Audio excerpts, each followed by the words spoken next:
Good evening, everyone, and welcome inside the Crookston Sports Center as the Crookston Pirates take the ice. It's Crookston Pirates boys hockey this evening as they take on the Red Lake Falls Eagles. Both of these teams, they've just played one game so far, and they have both won their game. Both teams coming into this 1-0 and 0. Good evening, everyone. I'm Tyler Hergert. Bo Melby will be joining me later on in the Riverview Health pregame show. Taking a look at the Red Lake Falls Eagles as they won their first game of the season 4-1 over Bagley Foston. That took place earlier this week.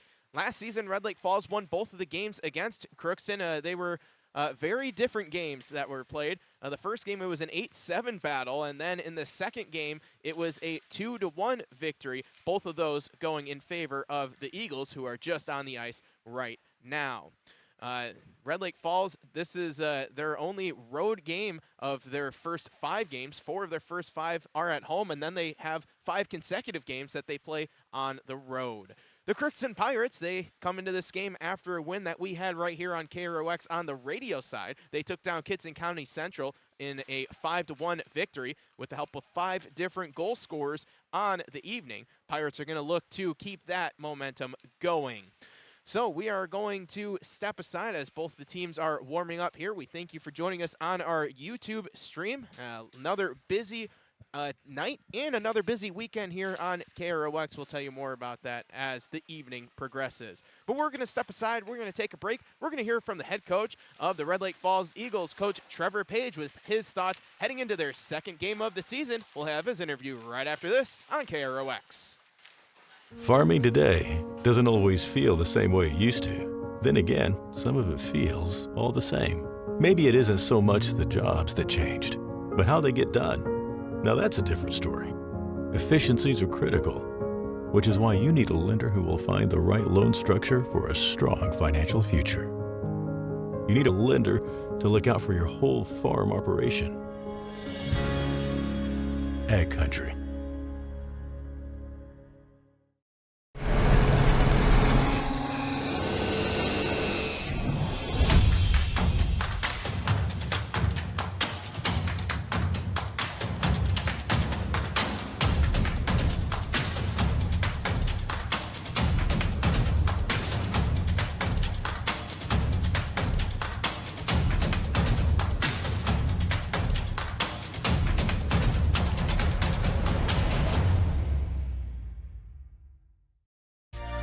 For all of your automotive service needs, call Christian Brothers Ford here in Crookston. We have a service team to handle all of your vehicle's needs. Does your vehicle pull to the right or left? Call and schedule an alignment today. Proper alignment saves gas and wear on your tires. We're here to take care of your vehicle repairs and maintenance.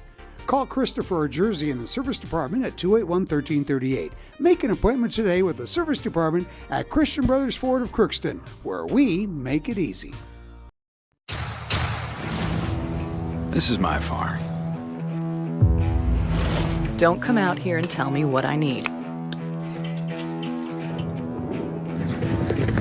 I need solutions that work and market options that are worth my time. Small town support that sees the bigger picture. A global network that empowers us. A co-op that's there for us every day. Ever wonder what your city government does for you? They provide police and fire protection, emergency and disaster preparation, building code and zoning enforcement, street repair, cleaning and snow plowing, curbside garbage and recycling collection, plus spring and fall cleanup weeks. They deliver safe drinking water and maintain a wastewater system. They care for 22 parks and provide year-round recreation activities. They give loans for economic development and housing. They do all this and much more with the help of your city employees.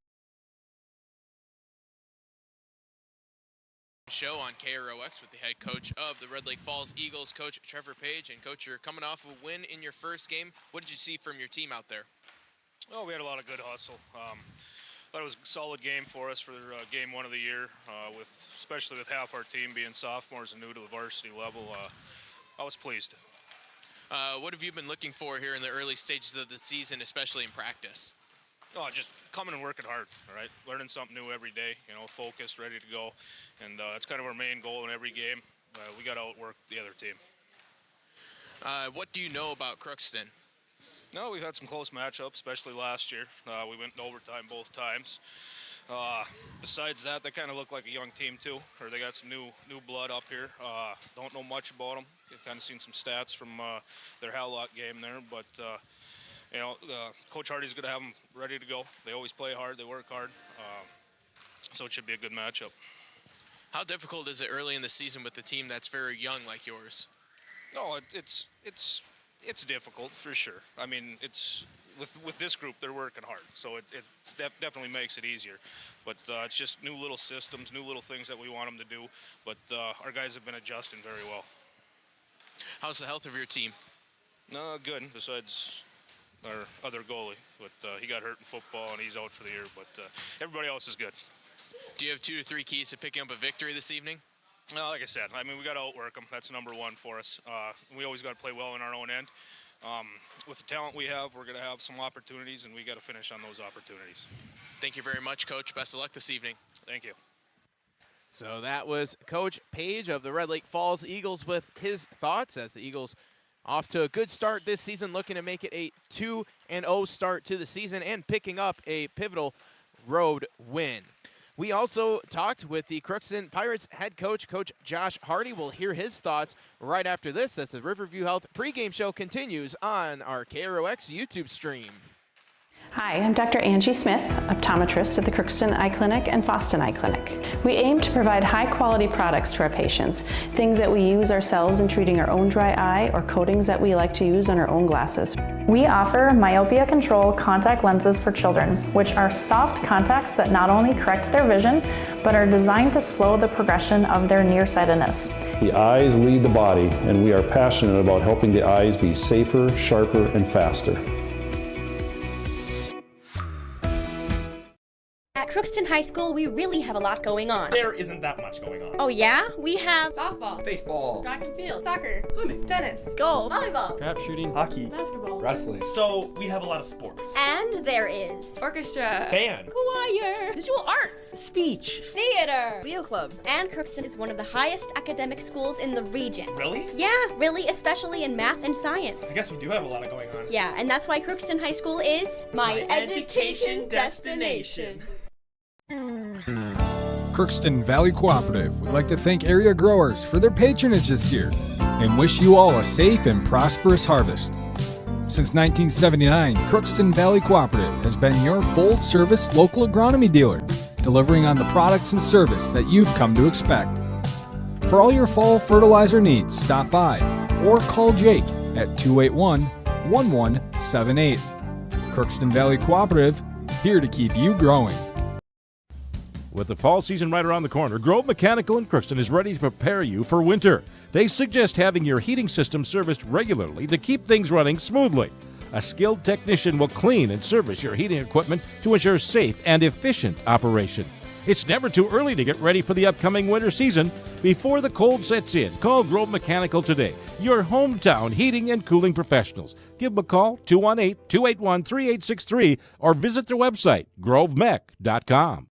Shopping for groceries is easier than ever with Hugo's Family Marketplace. To simplify life, Hugo's offers convenient online shopping with delivery or curbside pickup at GoHugos.com. Even better, shop on the go with the Hugo's Family Marketplace smartphone app. Download e-coupons, recipes, grocery lists, weekly ads, and place your grocery order right from your phone. Save time and save big with Hugo's Family Marketplace, your hometown grocer since 1939. You're gonna find more low prices, more great stuff when you go to Hugo's. We continue the Riverview Health pregame show on KROX with the head coach of the Crookston Pirates, Coach Josh Hardy. And Coach, a couple of days removed from your first win of the season and your first game of the season, what were your thoughts on that game? Yeah, I thought we played pretty well. It's always nice to get different guys scoring, right? We got 5 different guys scoring, which I think will sort of be the theme this year with us. We got a lot of depth and a lot of guys that can play. There's not a big difference between our fourth line and our top line, so we'll get sort of that spread out scoring a lot. But yeah, I was pleased with our efforts. I thought we played pretty well. We got a little, maybe, I don't want to say selfish, but we were trying to do a little too much at times. So something we talked about in practice, and hopefully a little more even competition tonight with Red Lake Falls will let us sort of play the way that we want to play. You put up over 45 shots in that first game. How do you transition that offense from last game into this game? Yeah, we talked about, hey, we want to tonight continue to put shots on net, get to the net and get some rebounds, and we ideally want to be quick in transition, right? We know that our depth is a huge advantage for us, so if we can be quick in transition and get the puck back into their end and hold that line down there, what we would call like an investment shift, and get a change, then we're in good shape and should have some extended offensive zone time. But with that, we got to be very careful. They've got Red Lake Falls traditionally always has some great forwards and some defensemen that can get them the puck, so we got to be careful of them. For extended shifts that took place in the offensive zone, getting multiple faceoffs, how important is it to maintain possession and keep playing in that zone? Yeah, that's big, right? We want to dominate the time of possession game, and when the puck's on your stick, good things happen. So we want to keep doing that tonight, and again, like I said, we got to be careful defensively. And I thought Tuesday night, I thought we got five different guys scoring, but I thought we struggled to score a little bit. We had some better opportunities, just couldn't quite find the back of the net. So that's the emphasis tonight too, is that when we get an opportunity, we got to put it into the netting there. And that was hats off to the netminder as well, who played a heck of a game there too. What do you know about Red Lake Falls? The Girdler kid's back. He's an outstanding hockey player. Blake Breland, Brock Seeger, all great guys coming back from last year. I've got a lot of respect for Coach Page over there. He does a great job every year, gets his team ready to play. And they give us fits all the time. So we had two close losses to them last year. I think both a goal, and two opposite games. The early one was, I think we lost 8-7, and the late one we lost 2-1. So they had a really nice team last year. We're a top 5 seed in the section, and they're going to be tough again this year. So we got to be ready for a good battle tonight. How's the health of your team after game 1? Yeah, we're good. Nobody's dealing with some injuries. As like everybody, we've been dealing with some illness, but it's that time of year, and thankfully we're not in a normal year where we only have 24, 25 kids, and we're scrambling with 8 guys on the bench. We got a lot of guys ready to jump up and take an opportunity. Do you have 2-3 keys to victory this evening? Yeah, this is a rivalry game. Obviously, growing up, these guys play each other 5-6 times a year, it seems like sometimes, and they know each other well. And I think one of the big keys for us is just keeping our emotions in check, and we want to take care of business and not get involved. And not that Red Lake Falls will. There's emotions run high sometimes in these games, and we want to make sure that we're just playing hockey here. And so that was number one for us, and then worry about us. We want to worry about our own game. We can't worry too much about what another team is doing. We want to do things the right way, and if we do things our way, I think we'll be successful, whether it on the scoreboard or not. Thank you very much, Coach. Best of luck tonight. Thanks. So that was Coach Josh Hardy with his thoughts as the Pirates try and defend their home ice for the first time this season. As again, they were on the road at Kitson County Central, where they put up 48 shots on goal, and Coach was talking about how maybe they were trying to get some more goals in the net because they had plenty of great opportunities. We'll have to see what happens tonight. When we come back, we are going to take a look at our Napa Crookston Welding Machine starting lineups for each side. The Crookston Pirates, they did make one change to their roster from the other night. We'll let you know about that as our Riverview Health pregame show continues here on KROX. Are you an enthusiastic sports fan? Want to have fun and get in on the action? Heck, yes. That'd be awesome. Have great attention to detail? Want to stay active? Definitely. Want to give back to the student athletes in your community? Obviously, yes. Then you'd make an excellent high school sports official. We need more officials in Minnesota, because with no high school officials, there are no high school sports. Sign up today at highschoolofficials.com. From shoulder to hand, hips to toes, and everything in between, the Riverview Health Orthopedic Team has you covered. With advanced training and joint replacements, upper and lower extremity, spine, foot, and ankle care, you'll be in good hands with Dr. Spinell, Schall, Sekundiak, Stanky, Kim, and Abasi. For appointments, call Riverview Clinic at 218-281-9595. Riverview Health, exceptional people, exceptional care. Riverview Health. It's always growing season here at United Valley Bank. We're focused on growth for our customers and communities, success for farms and businesses, and improvement for ourselves. Partner with us, and you'll see firsthand just how much the right hometown banking team can change your perspective. Together, there's no limit to the heights we can reach. United Valley Bank, our roots make us stronger. Member FDIC, an equal housing lender. Hello, this is Lindsay Erdman, Executive Director at Benedictine Living Community Crookston. Over the years, we have seized the opportunity to make changes and improve the services that we offer. Healthcare has taken on a very distinct evolution, focusing on post-acute, short stay, and return to home. It is our privilege to continue to serve our community with continuum of care ranging from assisted living, memory care, post-acute, short stay, and extended care. We are so grateful for the support of Crookston and the surrounding communities. In this season of giving and reflection, please know how very proud Benedictine Living Community of Crookston is to serve our community. Farming today doesn't always feel the same way it used to. Then again, some of it feels all the same. Maybe it isn't so much the jobs that changed, but how they get done. Now that's a different story. Efficiencies are critical, which is why you need a lender who will find the right loan structure for a strong financial future. You need a lender to look out for your whole farm operation. Ag Country. Taking a look at our Napa Crookston Welding Machine starting lineups. As for all of your automotive needs, stop by Napa Crookston Welding Machine in Crookston. They have what you need, and make sure your battery will start the first time, every time. Buy a Legend battery from Napa Crookston Welding and Machine. They handle all your Legend battery needs for your cars, trucks, recreational vehicles, snowmobiles, and ATVs. And now here are the Napa Crookston Welding and Machine starting lineups. Taking a look at the Red Lake Falls Eagles, they are going to be starting Denny Lanktote, Blake Breland, Gavin Girdler. On defense, they will have Brock Seeger and Jay Seeger, and in net, Ashton Fredrickson will be the netminder for the Eagles. The Crookston Pirates are going to be setting out their top line as well. It'll consist of Caden Edwards, Carter Trudeau, Ryan Street. On the defense, it will be Tegan Lubinsky, Tate Hamry, and in net, Parker Kelly makes his second start of the season after stopping 18 of 19 shots on Tuesday.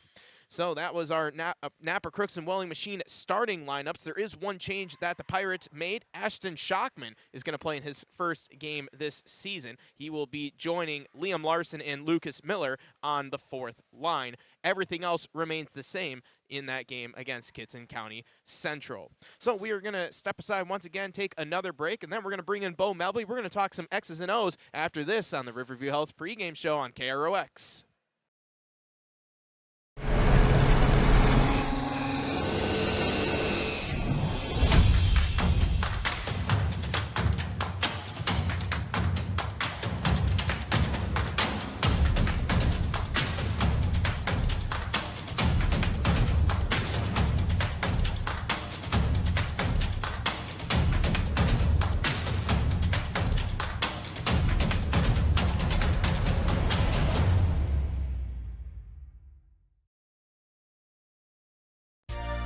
For all of your automotive service needs, call Christian Brothers Ford here in Crookston. We have a service team to handle all of your vehicle's needs. Does your vehicle pull to the right or left? Call and schedule an alignment today. Proper alignment saves gas and wear on your tires. We're here to take care of your vehicle repairs and maintenance. Call Christopher or Jersey in the service department at 281-1338. Make an appointment today with the service department at Christian Brothers Ford of Crookston, where we make it easy. This is my farm. Don't come out here and tell me what I need. I need solutions that work and market options that are worth my time. Small town support that sees the bigger picture. A global network that empowers us. A co-op that's there for us every day. Ever wonder what your city government does for you? They provide police and fire protection, emergency and disaster preparation, building code and zoning enforcement, street repair, cleaning and snow plowing, curbside garbage and recycling collection, plus spring and fall cleanup weeks. They deliver safe drinking water and maintain a wastewater system. They care for 22 parks and provide year-round recreation activities. They give loans for economic development and housing. They do all this and much more with the help of your city employees.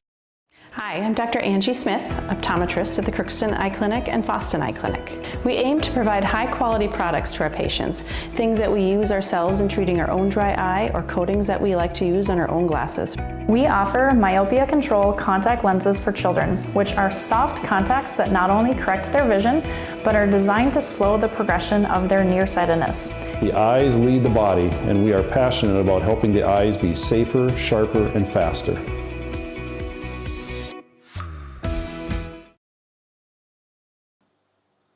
Welcome back to the Riverview Health pregame show here at the Crookston Sports Center. Crowd is starting to file in. Really good crowd on hand. You can see them across the way, and also to our right and left, a really good crowd on hand standing over the edge as they are looking down onto the ice. As I bring in Bo Melby for the first time this evening. Bo, this is going to be your first time, obviously, seeing both of these squads. What are you firstly looking for after you were here last year? You saw both of these teams play in both games. Yeah, no, I'm looking forward to another kind of close game. I would assume both these teams are going to be battling well, and you'll see some physicality, but it shouldn't be too chippy in a sense. I know that every once in a while some emotions, as I think Hardy mentioned that, emotions can get a little out of control. I mean, these are kids, you got to remember, high schoolers still, but no, it should be pretty good, and It's weird because one game, the first game, I think we were expecting, it's going to be a low-scoring game. All of a sudden, 15 goals will score. Like, okay, we pregame the next game. Okay, it's going to be another high-scoring game.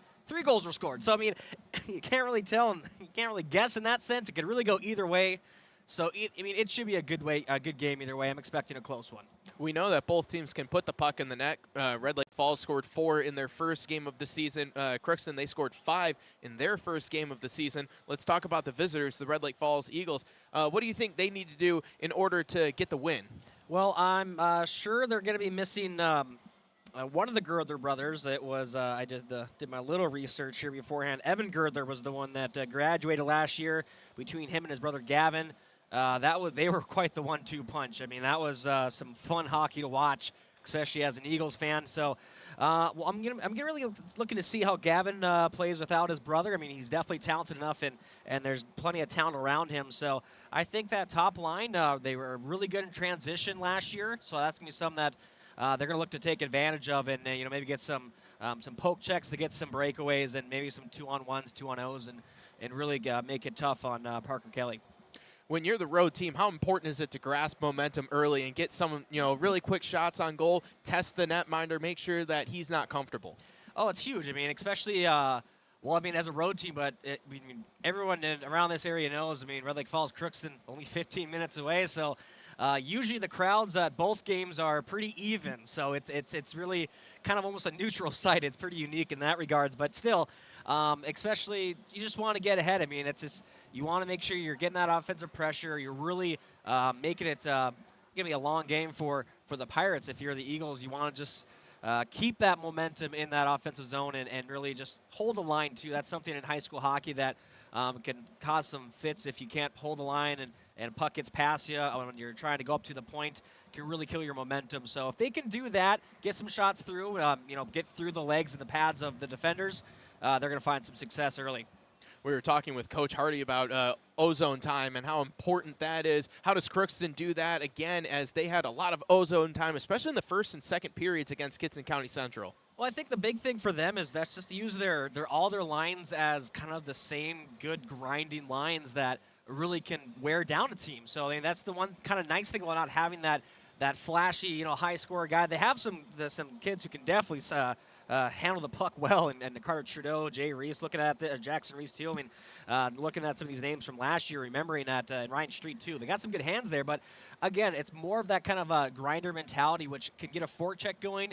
And if you can get a change in the offensive zone too, that can really get that defense slowed down, and that can open up some opportunities.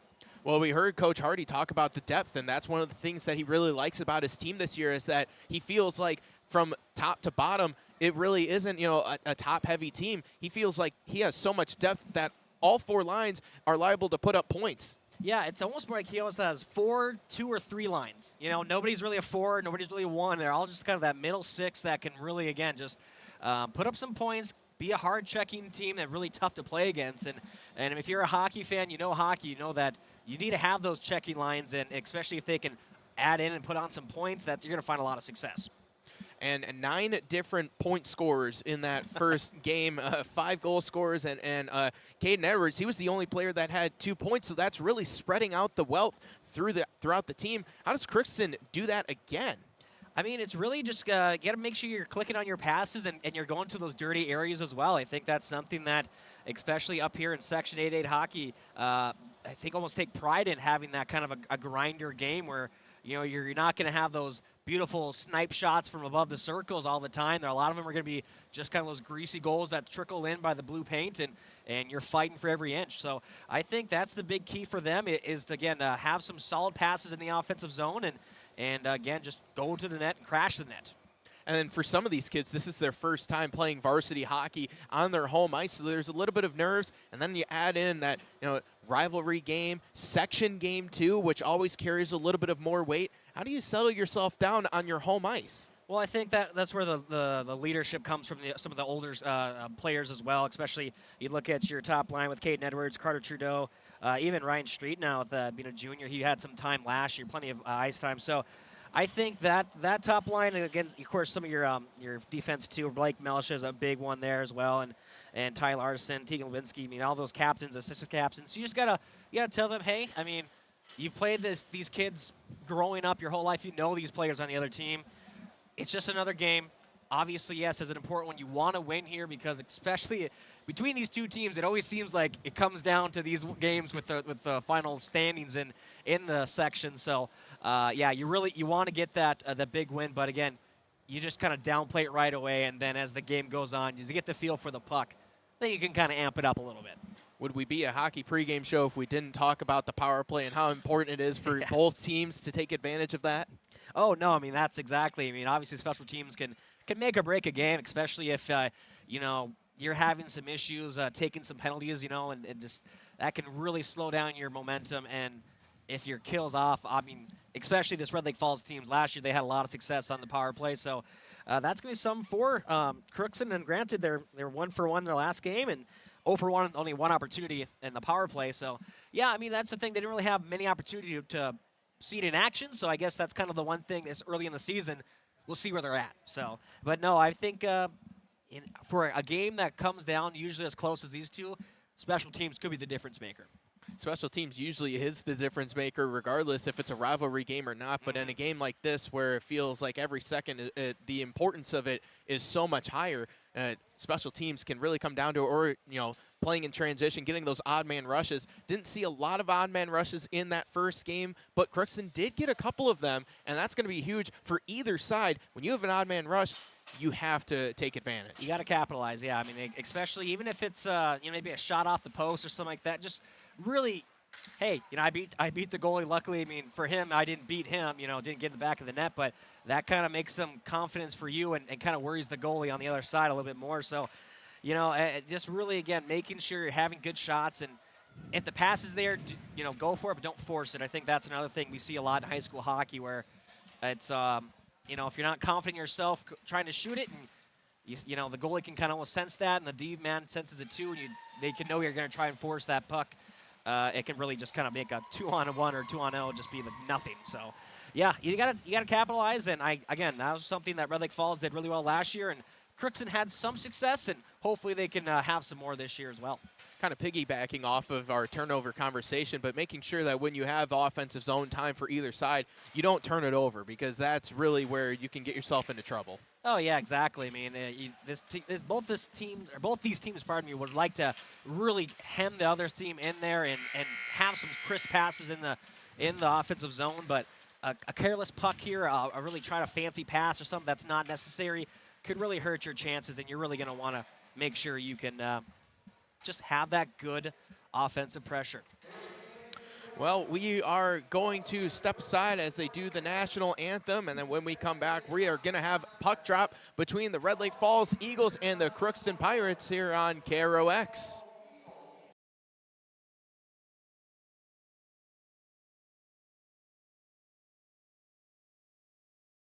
At Crookston High School, we really have a lot going on. There isn't that much going on. Oh yeah? We have softball, Baseball, track and field, soccer, swimming, tennis, golf, volleyball, trap shooting, hockey, basketball, wrestling. So we have a lot of sports. and there is orchestra, Band, choir, visual arts, speech, theater, Leo Club. and Crookston is one of the highest academic schools in the region. Really? Yeah, really, especially in math and science. I guess we do have a lot going on. Yeah, and that's why Crookston High School is my education destination.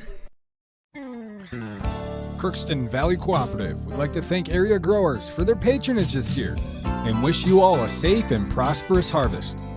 Since 1979, Crookston Valley Cooperative has been your full-service local agronomy dealer, delivering on the products and service that you've come to expect. For all your fall fertilizer needs, stop by or call Jake at 281-1178. Crookston Valley Cooperative, here to keep you growing. With the fall season right around the corner, Grove Mechanical in Crookston is ready to prepare you for winter. They suggest having your heating system serviced regularly to keep things running smoothly. A skilled technician will clean and service your heating equipment to ensure safe and efficient operation. It's never too early to get ready for the upcoming winter season. Before the cold sets in, call Grove Mechanical today, your hometown heating and cooling professionals. Give them a call, 218-281-3863, or visit their website, grovemech.com. Shopping for groceries is easier than ever with Hugo's Family Marketplace. To simplify life, Hugo's offers convenient online shopping with delivery or curbside pickup at gohugos.com. Even better, shop on the go with the Hugo's Family Marketplace smartphone app. Download e-coupons, recipes, grocery lists, weekly ads, and place your grocery order right from your phone. Save time and save big with Hugo's Family Marketplace, your hometown grocer since 1939. You're gonna find more low prices, more great stuff when you go to Hugo's. Are you an enthusiastic sports fan? Want to have fun and get in on the action? Heck yes, that'd be awesome. Have great attention to detail? Want to stay active? Definitely. Want to give back to the student athletes in your community? Obviously, yes. Then you'd make an excellent high school sports official. We need more officials in Minnesota because with no high school officials, there are no high school sports. Sign up today at highschoolofficials.com. From shoulder to hand, hips to toes, and everything in between, the Riverview Health Orthopedic Team has you covered. With advanced training and joint replacements, upper and lower extremity, spine, foot, and ankle care, you know you'll be in good hands with Drs. Spinell, Schall, Sekundiak, Stanky, Kim, and Abassi. For appointments, call Riverview Clinic at 218-281-9595. Riverview Health, exceptional people, exceptional care. Riverview Health. It's always growing season here at United Valley Bank. We're focused on growth for our customers and communities, success for farms and businesses, and improvement for ourselves. Partner with us, and you'll see firsthand just how much the right hometown banking team can change your perspective. Together, there's no limit to the heights we can reach. United Valley Bank, our roots make us stronger. Member FDIC, an equal housing lender. Welcome back. As both teams are out on the ice, just did the national anthem as we were talking about it right before the national anthem. Excellent sweater matchup as Crookston's going to be in their home whites, Red Lake Falls in their road dark uniforms. And yeah, Bo, two great uniform matchups. Should be a great matchup on the ice as well. Oh, for sure. Yeah, no, Crookston with that, the relatively new. I think they just brought those back last year. They introduced those jerseys with the nice Crookston on the front there, and it or not, is it Pirates?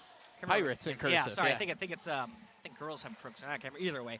But I have too many games I do. Anyway, yeah, no, that nice script in the front looks really slick, and I also like the players that have the white cage too with the blue helmets. Look really nice. But yeah, Red Lake Falls too. Those purple stripes really pop with that yellow trim. So should be a great game, and we're just about ready to get it going.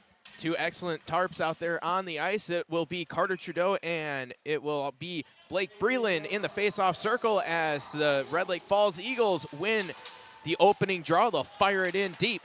Going back to get this is Lubinsky. He's trying to play it forward. That was canceled out and now flexed on by Hamry. That gets out to center. Trying to flag it down was Caden Edwards, and a shot fired on net. First one of the game by Tate Hamry. Now Edwards gives it a go. That one sticked aside into the corner, and battling for it to a side are the Pirates and the Eagles. This one goes back out to Lubinsky, hit the side of the cage. And trying to angle one towards the net mouth. That was Edwards, didn't get through. Lubinsky, another drive, and that one is going to be saved by Fredrickson. A good start for Crookston. A little couple shots on, and really just that's what they want to do. They want to keep that puck in that zone, obviously, and make it tough on Red Lake Falls to get out and get some pressure. As I adjust the scoreboard here, a little size of that. 2 shots on goal here in the first 36 seconds for the Pirates as they send out the second line. As the Eagles are able to win the draw, trying to come around is Brock Seeger. He lost it, and Pirates are still able to maintain possession as Ecker fires it down deep, and now the Eagles with it, and a big hit coming from Garrett Fisher into the middle of the ice, and that one was knocked away. A good play by the Eagles defense right in front of Fredrickson. So there was a Pirate lurking out in front. And this one is going to be an odd man rush developing for the Eagles. It's going to be Schmitz trying to send it across, and Broden was unable to get there. And now the Pirates will circle back in their own defensive zone. And losing the handle will be offside. Good defense there from the Pirates. Face off in the neutral zone. Yeah, good job breaking up that 2-on-1 there. And that's, I mean, obviously both teams really want to be able to execute and get at least a shot on those, but the opposite defending team really wants to break those up and keep the pressure off. Face-off one, as it's the third line out for the Pirates. Mason Reitmeyer had this, and firing this one down is Hamry. It will just go right on goal for Fredrickson. He'll cover up, and we'll have another face-off in the Pirates zone. It will be to Fredrickson's left. A decent student section here, too. I was kind of concerned with the other sports playing or today or tomorrow, but pretty good. Pretty good showing. On the tie-up, it's battled for in the corner. Reitmeyer trying to get to it. Sends it around, but able to scoop this up. It's Blake Audette for the Eagles. Sends it forward, and that was canceled out. And bashing this one up further was Brock Knott. As the Pirates give up possession, it heads back to Knott. He'll send it across for Xavier Payment, and then backhanded further is Ness. Puts it in behind Parker Kelly. Hamry swings it along the boards, and now it will be Lubinsky who'll make his way, trying to get past the defense, and he was stepped into there by Brock Knott. Off the glass and out from the Eagles defense, it'll be Blake Melsha, who scored the first goal against Kitson County Central the other night, as Melsha backhands one on goal, and a rebound, they score! Liam Larson on the rebound puts it in the back of the net, and the Pirates have a 1-0 lead. Hey, where did he score that, Tyler? Right in that dirty area, right in the paint. That's what I was telling you. That's what you got to do here if you want to get on top, especially with a grinder team like Crookston is. That's huge for them. And so at 3:13, the Pirates score the first goal and already their 6th shot. So a lot of shots being put on by the Pirates already. And we'll have to see who gets the assists. Either way, a great start for Crookston.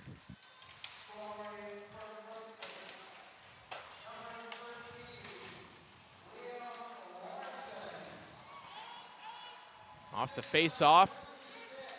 Now the Eagles put this in to the Pirate zone. Riley Benson trying to send it out, and he's still trying to do so. Battled there by 2, now 3 Eagles, and now it's an odd man rush developing a 3-on-1 as a shot is fired high and wide. That one came off the stick of Ryan Street, and that one goes all the way out to center as Lubinsky has to retreat to his own blue line.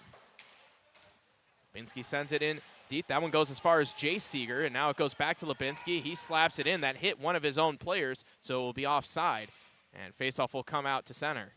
And Blake Melsha getting the lone assist on that one, so as he brought the puck in and got that shot on net, and again, it was a rebound that was cashed in, so a great start, as you said. That's exactly what they want to do, and they're getting a lot of pressure, a lot of play down in the Red Lake Falls zone right now. Something we saw out of Crookston on Tuesday was their speed. They were really able to use that to create some opportunities as a turnover here in the Eagles zone. Now an opportunity, firing a shot from a bad angle, and he scores!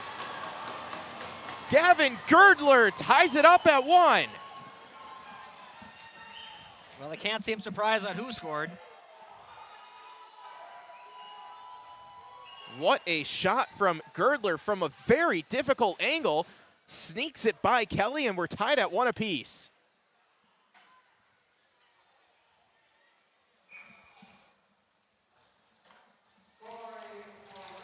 So Gavin Girdler ties it up.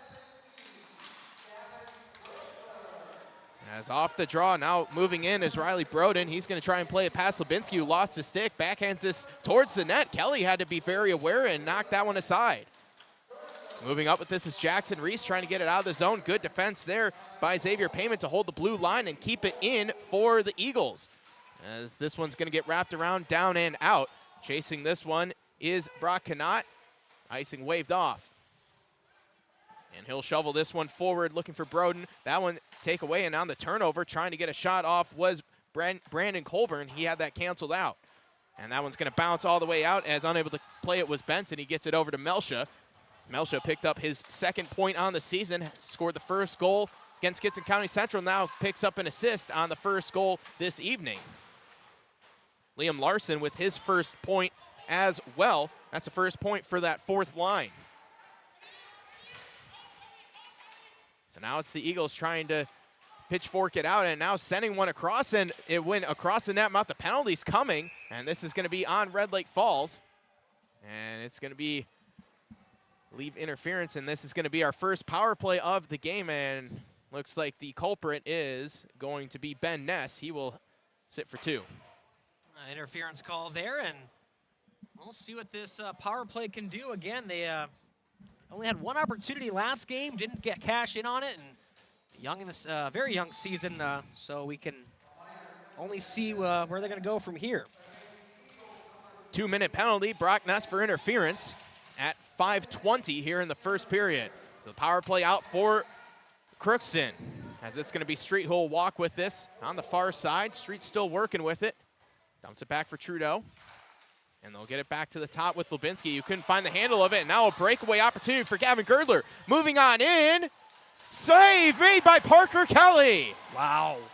That is not the player you want to have on a breakaway if you're the Crookston Pirates. But your goalie bailing you out. Parker Kelly coming up with a huge save and to keep this game tied. Short-handed an opportunity for Girdler, who's already shown that he's able to put the puck in the back of the net with his lone goal so far on what was the first shot of the game for Red Lake Falls. As they clear it out, almost a minute left on the power play. Racing back to this excellent effort from Blake Breland to get to it. And now the puck is loose and trying to slap this one down. It didn't get far as it hit off of Garrett Fisher, but now circling around and firing this down. And this will go all the way down for Kelly as it took a bad bounce off of him. Benson is there. 45 seconds left on the power play as Melsha brings it up for Crookston. Trying to enter the zone now as the Pirates are able to do so, but it's quickly whacked out by Brayden St. Marie, and now it's going to go down. Pirates will have to retrieve it. And now, once again, Red Lake Falls flings it down again, as the power play has been a little more successful for Red Lake Falls so far rather than Crookston. Just 15 seconds left on the power play. It will be Fisher on the near side. He was ran into there. Puck is loose and backhanded almost out. Able to hold the line was Benson. And it took a weird angle, went right to Jay Reese, and that one's going to be slapped out as Ness comes out of the box. And he heads straight to the bench. That will allow Melsha to retrieve. And that one goes off of the stick of Fisher, and the Pirates will make a fire wagon change. Just under 10.5 remaining here in this first period. Walking in and trying, a shot was Reitmeyer, it didn't get through. Backhands one down underneath for Jackson Reese, sending one out to the top. Fanning on the shot was Tate Hamry. And now it will be the Eagles moving forward. Dawson Erickson trying to get this all the way down. He's able to do so and tries from below the net to send one on goal, and that one had to be shrugged aside by Kelly, offside on Red Lake Falls. Yeah, no, and thinking back on it now, Red Lake Falls kill, very dangerous with breakaway chances. It's coming back to me now. Both the Girdlers had plenty of opportunities on the kill shorthanded last year, and no difference this year. Crookston had some momentum right away with that face-off win, but then it kind of just went the complete other way, and Red Lake Falls really dominated shorthanded. Gavin Girdler unlocked some memories for you, as maybe some of the fans at home. As Red Lake Falls with possession, and that one's going to be knocked away, and Crookston's able to just send this out towards center by Reitmeyer, but this one's going to be scooped up by Girdler. He has both of the Red Lake Falls shots. As they enter the zone, a nice move from Brock Seeger, had that one taken away by Benson. And now they'll move out with Colburn. Retrieved by Jace Seeger as he motors forward into the zone. Trying to get around Melsha. He's still working with it. And then he fanned on the pass, and that one's going to be collected by Benson. Benson off the boards. Benson almost got it back. Now it's Lucas Miller. Miller on the fourth line. The successful fourth line who scored as there's the man who scored the goal, Liam Larson, looking for his second fired one over the net. And that one goes into the netting behind the net. No goal for that one. Face-off coming. Oh, valiant effort, though. Really had that puck in the dangerous zone there in the below the dots, and just lifted it a little too high. And another offensive zone for the Pirates, offensive zone draw, and they really need a win here to get some momentum back on their side. It seems like there's been a lot of play down in their own zone. Fourth line seems to be humming for the Pirates thus far, as it's the top line out there for Crookston. And that one's going to be an icing. Now that one's going to head all the way down back into Red Lake Falls offensive zone, where we've been seeing a lot of play here in the last couple of minutes, to your point. Yeah, no, and that's the thing. They've had a lot of success carrying the puck down into deep into the offensive zone behind the goalie below the goal line there, and they've just had really good success as they rifle one into the netting here. Really good success, just at least having momentum or having zone time. There hasn't been too many high danger shots. Obviously, only 2 shots on goal, but just having time in their zone, making the Pirates play defense, is a good way to wear them down. Second line out for Red Lake Falls. Now a turnover opportunity. Caden Edwards moving in, maybe joined by a second one. He scores!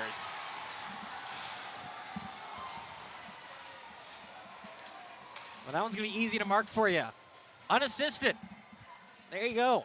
Caden Edwards takes it himself, goes the distance, and puts it in the back of the net.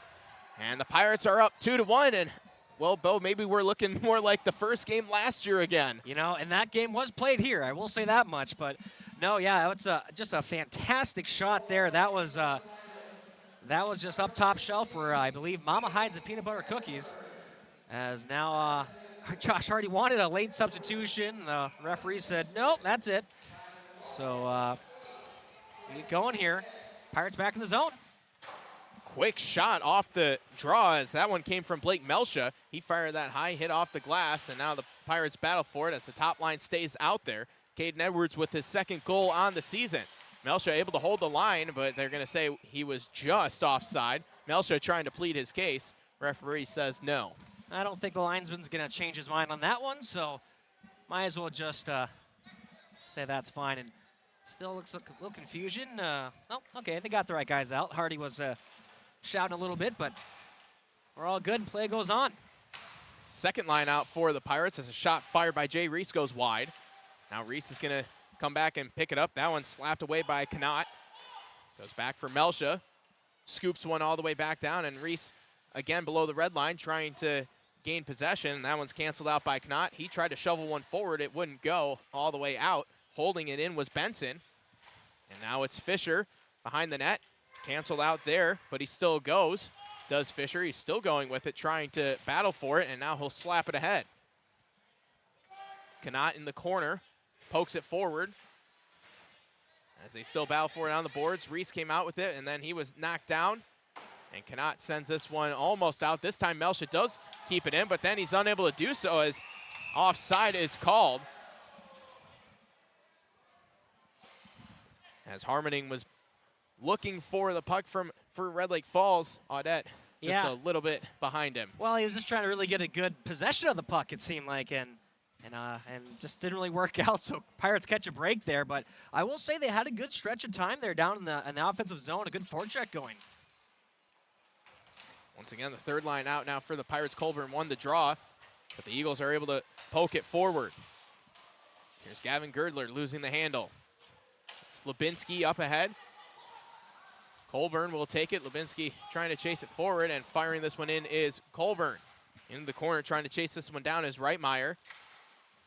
And that one knocked away by Jackson Reese. The Eagles are able to maintain possession, and now trying to send this further was Lubinsky. It went right to Girdler. Girdler with the centering opportunity. That one goes to Kelly. He scoops it up, and he will freeze it. Yeah, you're not going to be able to just kind of lightly whack a puck past Girdler. He's got the hand-eye. We can knock a puck down. Yeah, well, I mean, you didn't have to do it that time. It went right on a stick, but you just got to be a little more aware of who's in front of you in that situation. But luckily, again, Kelly lands on it, and we get a defensive zone draw for the Pirates. Well, here's the fourth line out for Crookston. We've seen them on the score sheet so far as a shot from Brock Seeger is patted aside. And whacking this one further was Larson. Scored the game's opening goal. Here's Brock Seeger, a couple of shifty move, backhand pass, that one knocked away, and still able to hold the line and able to knock it further is Langto. Into the corner they battle for it. Breland wasn't able to come up with it, and it'll be Miller. Levinsky had this, and a big hit being stepped into there was Schockman.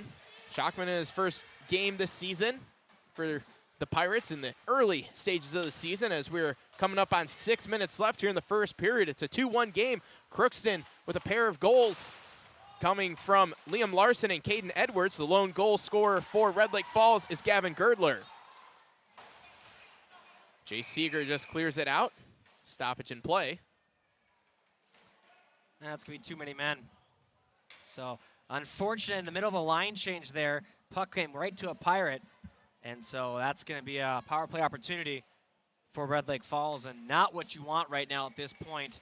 Up by one, given Red Lake Falls, well, the dangerous power play, an opportunity at this point to tie things up. Not what you want to see. So we'll see how this penalty kill, again, they're 1-for-1. See if they can keep that up. Have to be aware of Gavin Girdler, who is behind and to the right of Breland. Brock Seeger had that knocked away from him, and trying to get ahead is Edwards, and he clobbers Girdler. Big hit, now a shorthanded opportunity, and moving in, a shot goes wide from Street. So both teams shorthanded with a couple of really golden opportunities. Yeah, here we go. Girdler, shifty move, moving in, and he puts it in. A goal for Girdler, his second on the night. And we're tied at 2. I was just going to say both these teams really having success on the kill, but then, again, who else? Gavin Girdler just comes around and gets – there's a loose puck in the center of the offensive zone, and there's no one in front of him. Chances are, I would say probably at least 75 to 80% of the time he's going to find the back of the net from what I've seen in the few games I've covered. It is incredible. So Girdler with his second on the evening put it 5-hole. And it is now 2-2. As the puck is going to come out to center, retrieved by Ecker. He'll bring it in himself. Brock Seeger getting credit for an assist.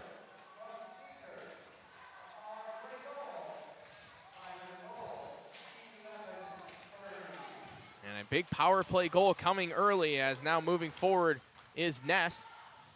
On the right side through, one off the outside of the cage. And it will be Fisher to retreat, and he'll slap it out. And losing footing is one of the Eagles, and now moving forward is Ecker. It's 1-on-5 now, being joined by Fisher. His shot's blocked off into the corner. Clearance attempt only goes as far as Benson. He threw it across the net mouth. That goes wide. Melsha wasn't able to keep it in. Sends it across for his defensive partner in Benson. And Benson trying to fire it down behind the net. It comes out to Jay Reese. Reese with a shot that goes wide. That was a dangerous high shot. Took a weird bounce off the boards. Now out for Benson. His shot blocked out in front without a stick. And trying to soccer this along was Broden. A really smart play there, as he's still without a stick, and Broden finally gets it. And now play is in the corner. And getting to this are the Eagles and trying to send this up the boards. It's now Melsha on the back line. He walks in and fires it right into the middle of Fredrickson, who makes the save. As a little bit of shoving is going on, and the referees doing their best to try and break things up. And that goes to what we were talking about in the pregame show about the emotions being high. Yeah, and I was going to say, I wouldn't be surprised if we both one from each team, and that will be the case. And so coincidental minors on each side. So it will be Mason Reitmeyer for Crookston. I believe that was that Ben Ness there, number 3. It's actually going to be Jay Seeger. Oh, okay. 13. Ah, I was close. Yeah, you were really close. I had a 3, yeah. But anyway, yeah, and that's the thing. That just happens again. It's both teams are having some mistakes, and the score's 2-2. I mean, you're not down, but still you're not exactly stoked with your play at this point by either side. So, you know, maybe an extra jab at the goalie, and things get a little, well, to where they're at now. So we've had 4 goals and 4 penalties so far as the shot's going to be sent on goal. And with the coincidental minors, we'll still be skating at 5 aside. As Schockman plays this further, the 4th line out. We've talked a lot about this Crookston Pirates 4th line so far. As this one goes behind the net, Brock Canott with this. Sends this over for Payment. As they battle for it on the boards to his side, puck squirts out for Payment. Payment walks across the red line into the blue line, tried to dump it off for anyone. It goes right back to himself as they still battle for it. Now it's Schockman who'll come out with it. Schockman being harassed by a couple of Eagles. That one is canceled out by Ness. And poking this further along is Harmoning. And is this going to be another bad change in too many men? We'll have to see. There's a stoppage in play. You know, I don't know if it just hit off a player, I think, who was still on the bench. Yeah, so he was still on the bench. You know, I hadn't hit the ice yet, but it hit his skate, so that caused the stoppage of play because he's still part of the bench at that point. Face-off at center, 3:04 left here in this, well, topsy-turvy first period. We've seen a little bit of everything here. Just about in the first 14 minutes of play, as this one is going to get sent all the way down. Trying to chase this down for the Pirates is Caden Edwards. And big hit coming from Trudeau. And a shot that goes wide off the stick of Melsha. Benson comes in from the blue line. Now he'll walk around the red line. Makes one of the Eagles fall. Try to send one on goal. That one doesn't go. As a penalty is coming. Delayed call. That's why there was a 6th man out for Crookston, and we'll have to see what the penalty is. I believe that's going to be roughing against, is that number 6 here? That would be Jacob Harmoning. Yeah. So good call there, Bo. Yeah, no, it's another opportunity for the Pirates. And granted, both teams haven't scored on their power plays. Well, I mean, pardon me. Before that last one, Crookston had scored on their power play. And Red Lake Falls honestly looked a little better on that kill. So we'll see if Crookston can get some pressure now. We've seen both teams with success shorthanded, as here's Girdler putting a shot quickly on goal. That's wafted aside. And into the corner, it will be Benson who will come out with this, try to play it further, and it does for Jay Reese. Reese dropping this off for Fisher. We'll drop it back for Benson. Slings one towards the net. That one's patted aside. Melsha. He'll send it back down underneath for Reese. Reese sends it back to the top for Melsha, and that one he tried to keep it in with his foot, unable to do so. 30 seconds have elapsed on the power play. 2 minutes left here in the period. Trying to send one across. Brock Seeger is there. He tried to send that one out, but it goes off of the skate of the Pirates, and it stays in. So a little bit of a lucky bounce for the Pirates as they're able to set up the power play. Melsha to Reese. Had that one canceled out by Payment. Tried to send it further, but Reese gets it back. Now it's Ecker. Back to Reese, trying to send that one through. It took a weird bounce, goes back to Ecker. Now it's Reese to the top for Fisher. His shot canceled out. And now an opportunity possibly coming as a shot is going to be flung on right for Kelly as Keegan Schmitz was able to make the block, take it himself, fire it on net. Oh, now Reitmeyer and Seeger coming out of the box for those coincidentals. So they're back, but still Pirates on the power play here. And they have had some lucky bounces, as you said, to keep the puck in their zone. Didn't really get any high danger shots, but see if they can get back down towards the Red Lake Falls net. Trudeau carries this in. Trudeau still working with this, avoids the hip check that came from Jay Seeger. Now the puck is left there, waiting for someone to claim it. Pirates do. Here's Hamry. Sends it back to Street on the right side. Street still working with it, trying to go around Brock Seeger, who cancels it out, and now Brock Seeger motors forward, and he'll drop it for Schmitz. Schmitz will just send it in further, and Lubinsky will retrieve. Waning seconds of the power play. There's 5 seconds left before we see the return of Jacob Harmoning. Lubinsky fires one on net. Easy save for Fredrickson. And a little more conversation between the two sides. 32.3 seconds left. It will be another face-off for Crookston to Fredrickson's right. Shots 12-6, so clearly Crookston, again, have more offensive pressure, but Red Lake Falls just make a little bit more of their opportunities, and granted, both coming off the stick of Gavin Girdler helps. And we will do it again. Looks like we're going to have both centers kicked out. Don't see that too often. Jackson Reese and Gavin Girdler, and Girdler just poked it forward. Girdler trying to chase it down, and so is Benson. Benson is there with Girdler, and Benson puts the body on him, but Girdler gets it back, tried to center one, and that one wouldn't go. The puck is still bouncing around, and it's going to find the stick of Jackson Reese, who's going to move it forward. Odd man rush developing. It's a 3-on-2, maybe 4-on-2 as a shot gets fired high and wide. 10 seconds left. That shot was a little friendly fire as the puck is loose out in front. Girdler had to soccer it along, and now Girdler trying to avoid the trip. And 2 seconds and 1, time expires as there was a nice hit in the corner there right as time expired. 2-2 is our score after 1. What a period it was. We will step aside, take a break, and then we will try to recap everything that happened. We might have to have a couple of intermissions to recap everything. First intermission here at the Crookston Sports Center. It's tied at 2 between Crookston and Red Lake Falls. Back after this on KROX. Hello, this is Lindsay Erdman, Executive Director at Benedictine Living Community Crookston. Over the years, we have seized the opportunity to make changes and improve the services that we offer. Healthcare has taken on a very distinct evolution, focusing on post-acute, short stay, and return to home. It is our privilege to continue to serve our community with continuum of care ranging from assisted living, memory care, post-acute, short stay, and extended care. We are so grateful for the support of Crookston and the surrounding communities. In this season of giving and reflection, please know how very proud Benedictine Living Community of Crookston is to serve our community. Farming today doesn't always feel the same way it used to. Then again, some of it feels all the same. Maybe it isn't so much the jobs that changed, but how they get done. Now that's a different story. Efficiencies are critical, which is why you need a lender who will find the right loan structure for a strong financial future. You need a lender to look out for your whole farm operation. Ag Country.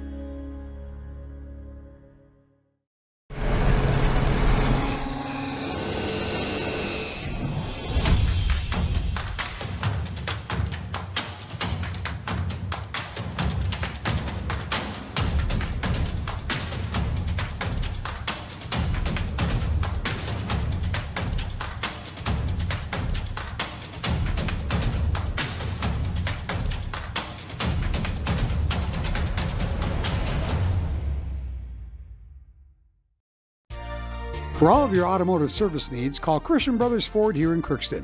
We have a service team to handle all of your vehicle's needs. Does your vehicle pull to the right or left? Call and schedule an alignment today. Proper alignment saves gas and wear on your tires. We're here to take care of your vehicle repairs and maintenance. Call Christopher or Jersey in the service department at 281-1338. Make an appointment today with the service department at Christian Brothers Ford of Crookston, where we make it easy. This is my farm. Don't come out here and tell me what I need. I need solutions that work and market options that are worth my time. Small town support that sees the bigger picture. A global network that empowers us. A co-op that's there for us every day. Ever wonder what your city government does for you? They provide police and fire protection, emergency and disaster preparation, building code and zoning enforcement, street repair, cleaning and snow plowing, curbside garbage and recycling collection, plus spring and fall cleanup weeks. They deliver safe drinking water and maintain a wastewater system. They care for 22 parks and provide year-round recreation activities. They give loans for economic development and housing. They do all this and much more with the help of your city employees.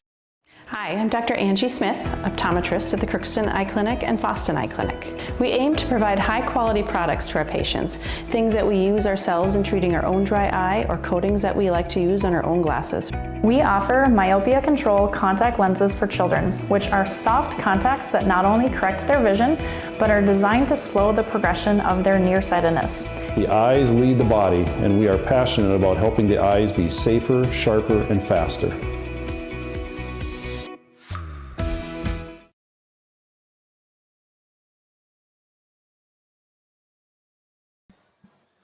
Welcome back to the Crookston Sports Center, as it was a very energetic first period as we take a look at our Giraffe Sports Bar and Grill scoreboard update for the first time this evening. Giraffe Sports Bar and Grill has a great menu that includes salads, appetizers, entrees, sandwiches, wraps, tacos, burgers, and desserts. Takeouts and catering are also available, and they have a room that's available for parties and special celebrations. Contact them at 281-1183. Open daily Tuesday through Sunday at 11. Lunch specials are served from 11 a.m. to 2 p.m. and lunch specials change weekly. They also have nightly specials. Tonight's special is St. Louis ribs from 5 p.m. to 9 p.m. $17 for a half rack and $22 for a full rack. Well, we have a full rack of scoring and penalties and all kinds of action on the ice to talk about this evening. I'm Tyler Hergren, and joining me tonight is Bo Melby. And, well, let's get right into the goal scoring.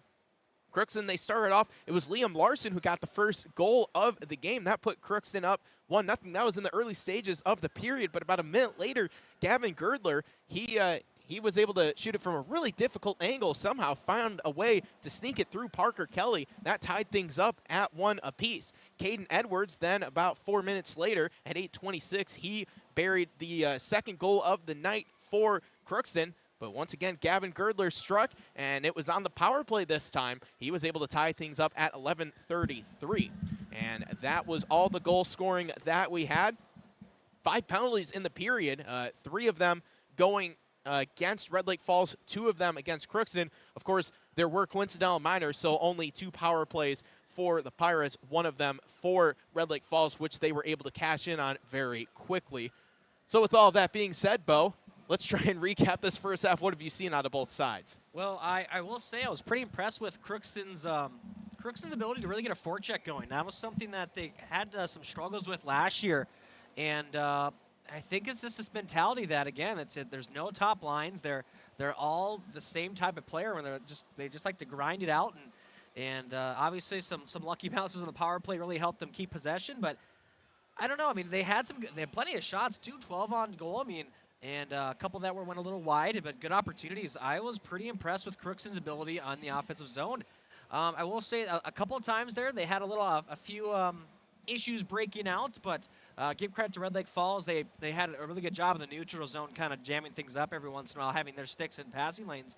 And obviously Red Lake Falls, they have speed too. Both these teams are high-flying teams that really like to use the transition, as we saw both teams have transition goals. And, you know, it's just been a good game. I mean, yeah. I was expecting a good game. I was hoping a good game. You never really know, but it was really just a treat so far. I mean, obviously both coaches not exactly pumped because there have been some breakdowns and some issues either skating over pucks or passing it right to the other team. But I would definitely say overall, at least they can say that they've taken advantage of some of their opportunities.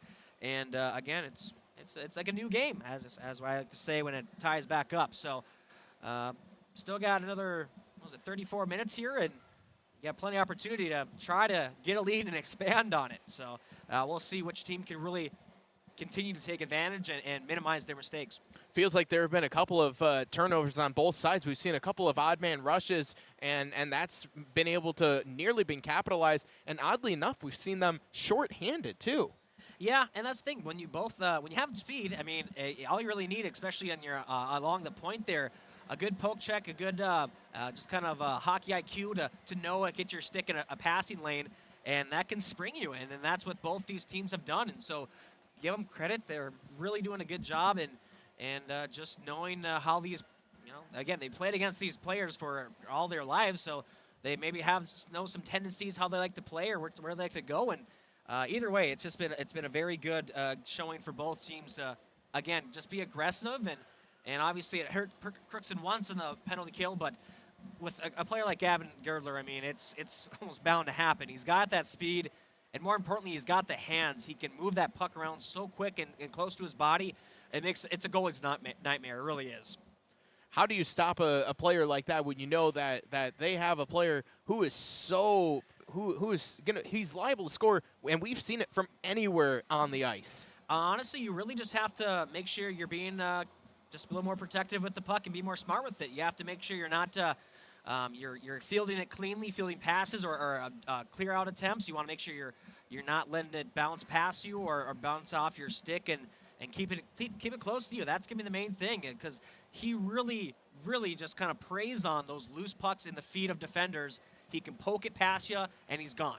So you just got to be smart there. Maybe have, again, if the puck's on the right side, maybe have that guy on the left, maybe just cheat a little bit back if he's on the ice. I mean, be aware where he's at, but I think you just might have to just give him a little extra attention, and maybe you don't get to hold the puck in the blue line once because you're playing back a little bit if he's on the ice.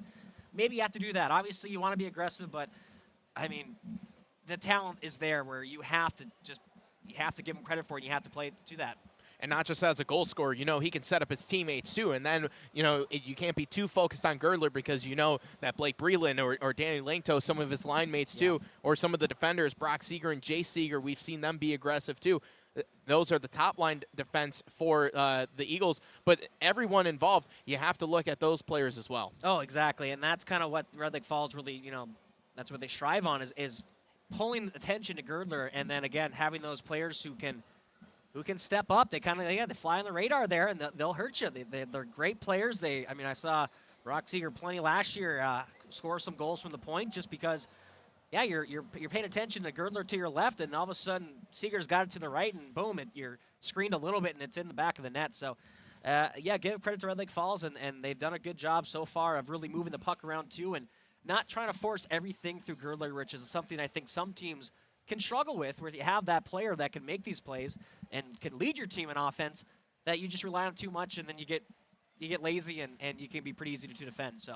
And antithesis of Red Lake Falls, you have Crookston, who everyone, all 20 players, all 18 skaters, that is, they can score and they can put up points. And we've seen it tonight, whether it comes from the fourth line or from the top line, which the fourth and the top have both scored those two goals in this game. Yeah, exactly. And that's just a great testament of how Josh Hardy is coaching this team, where, again, like we said before, it's not 1, 2, 3, 4. It's more so 2, 3, 2, 3, or just all twos or all threes. I mean, they're really just pretty equal. I mean, obviously there's some differences with a couple of skill, especially Ryan Street. Seen some good plays from him tonight, and of course, but and then some of the younger guys on those quote unquote lower lines. But it's been really great to see that they've had good trust in the players as well to go out in any situations. I mean. And that's another thing. It's just good to see them roll through 4 lines. It's going to help in the long run, too, especially early on in the season. You're maybe not as well conditioned. So maybe having those legs in the third could come back and really be big in this game. We'll have to keep an eye on that. Taking a look at some other scores on our Draft Sports Bar and Grill scoreboard update. The UMC men, they lost 64-60 to St. Cloud State. Gopher Hockey, they're up 4-1 after 2 against Penn State. Warroad, they are up 1-0 after 1 over Orono, and East Grand Forks, they are trailing 1-0 against Matamidi. So that one is after the first period. As let's see any basketball scores. Let's see, Detroit Lakes, they defeated Pequot Lakes 58-56 in boys hoops, and Kitson County Central, they are leading Winnie Mac 59-34 in boys basketball. Anything else from the area? Nothing so far on the boys hoop side. I will say for Crookston here, the boys basketball C squad, Warren Everett Austell, they would defeat Crookston 45-21. 7th and 8th grade game, 7th graders, Crookston won 27-6. Girls basketball, Crookston, 7th and 8th grade combined, take on Climax Fisher. Crookston won 17-15. And Crookston girls varsity basketball going on right now. Thief River Falls has the lead at the half, 25-15. We thank you all for listening to us on the YouTube stream or watching along with us, as this has been an excellent first period. The second period is begun. The top lines are out for both sides, and it will be the Pirates with possession going from right to left. This time it's the period of the long change. We'll talk more about that with Bo here when we get a stoppage of play. And right now, oh, big collision, and nope, there is going to be a penalty. I was a little bit surprised that there wasn't a penalty, and now the referees call one. And I mean, you know, Seeger's, you know, he's really kind of pleading his case. I mean, I don't think it was really intentional, but nonetheless, it's an interference. Oh, no one didn't think Edwards was going to be going into the box too, but so call his ear. 19 seconds into the period. Holding on both, Got I a guess. hold, yeah, so. Maybe Edwards was hanging on to Seeger, which caused him to get locked up, and I don't know. That's just that's an interesting one. I have to go back and check the tape to really see what happened. That was a interesting one there. Well, we've already seen that there have been, you know, the tensions have been pretty high this game. This could be the referees just saying zero tolerance. We're tossing both of you in the box. Yeah, I mean, very well could be. I mean, and that's something you give credit to the referees to do that, to keep control of the game. Shot from Hammery blocked into the corner. As the coincidental minors at 19 seconds to Caden Edwards and Jay Seeger here in the second period. Already the 7th total penalty that we have seen thus far. Taking this one away is Fisher. He'll race ahead into the offensive zone, and he is going to be harassed there by Knott. Pirates able to win possession. Shot, that was blocked. An excellent shot block, sliding across to make the block for Red Lake Falls. That was Langto. It goes all the way down as Hammery has to retrieve it. And now get a cross check, and we'll have to see who the guilty party is. And coming across now is Brock Knott, so that's going to be another penalty, and it's going to set the Pirates up on the power play once more. Well, that's what you want early on in this second period, especially with a tied game. You'd love to jump ahead quickly. Granted, let's see here. Girdler is going to catch his breath on the bench, so you don't have to worry about him at the moment. But so let's see what Crookston does here, see if they can get something moving here. I mean, they've haven't really had too much momentum on either side so far. It's been kind of a back and forth, quick start. I guess we're only a minute in now, so. Yeah, penalty. And another cross check. It's Carter Trudeau now. And so we'll just move the camera back on over to the other side of the ice. All right. 3 seconds into the power play. Carter Trudeau is going to be penalized. Technically at 59, and so we will skate at 4 aside here for the next 1 minute and 57 seconds. And then a big 3-second power play for Red Lake Falls. But no, this is just really a slow start, to say the least. This is a little odd. A little bit of a choppy start here as the penalty boxes, they're a little bit full right now. Now moving into the offensive zone is Ecker. That one was slapped aside. And now it will be Keegan Schmitz. Schmitz trying to make a move. That one poked away by Fisher. Flings one into the far corner. That one's going to ring around, and now it's Broden. And this one's going to go up ahead. Brock Seeger jumping in on the play. Fires a shot that goes wide of Kelly. How important is it 4-on-4? You have some extra, room on the ice. Yeah, especially with these teams, and we know they're speedy and they know they can really move. So you got to be really careful on the defensive side, not get beat. Intercepted, pass, a shot, that saved, rebound goes off the post, and it stays out. Somehow the rebound coming from Seeger hit the pipe, and we are still tied at 2. Wow, he's going to be seeing that in his mind when he goes to bed tonight. I mean, a wide open net just off the backhand, kind of nonchalant, and hits the post. Pirates catch a huge break, and that's going to kind of haunt you. And that one we'll have to store in our memory banks for whenever this, for whatever the final score ends up being, that could be very crucial either way. As just 30 seconds left as we'll be skating just four aside. This one's going to be flopped in further, trying to chase this one down is Jackson Reese, and he staples payment to the boards. And puck is going to squirt on by Lubinsky, and he'll have to chase it down. Avoids one defender. Lubinsky still going with this. Centering pass. That one slipped through. Unable to get a stick on it was Colburn. Now Colburn has it back. Fires one off the post, and it's in. He scores. Brain Colburn. Wow, what a shot. I mean, just kind of a low danger shot on the top of the point there, and I just don't think Frederickson really was able to just track that. I think he just kind of lost the puck. There's a lot of traffic out front, so give credit to the Pirates for kind of getting in front of in the vision there. And, I mean, a 4-on-4 goal, you really don't see that too often here in high school hockey, at least. I mean, I can't remember the last time I saw one personally. I don't know. But either way, and it went off the post, off the back of Frederickson and in, and that is how we get our first goal of the evening. We really have seen a little bit of everything here. I mean, it's just, as we're trying to get an explanation here from, as Kelly's, I don't know if they're talking about the coincidental penalties. No, they're both out, so not sure what they're talking about, but either way. I think one of the players jumped out of the box thinking that it was a power play, but it was four aside. Yeah, that's right. Moving in is Hammer. He's going to be canceled out there. Buck is going to get sent back for Colburn, and a penalty. Penalty out in front, it'll be interference. And we'll have to see who's skating over as the guilty party. It looks like that's going to be Tate Hamry. He'll get 2 for interference. And so the good thing for him, the penalty box seat are going to be still warm, as there wasn't vacant for too long. No, I mean, this is becoming those workers working the gates down there on the penalty box. They're getting their money's worth. They will have some strong arms after this one. Exactly, yeah.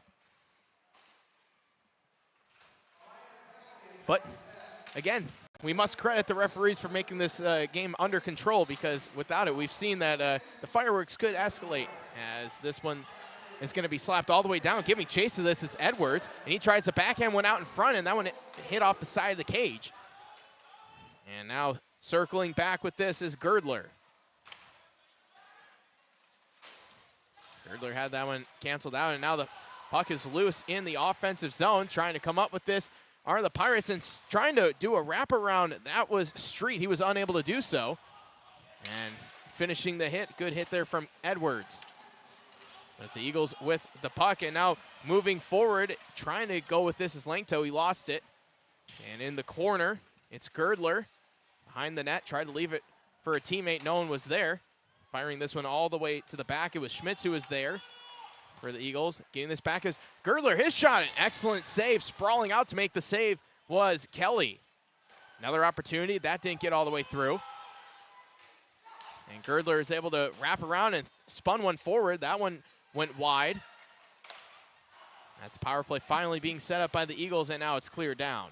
Yeah, good job there to clear that. And that's the thing, just getting the stick out there, and the big thing is getting it cleared out quickly. Motoring along is Brock Seeger.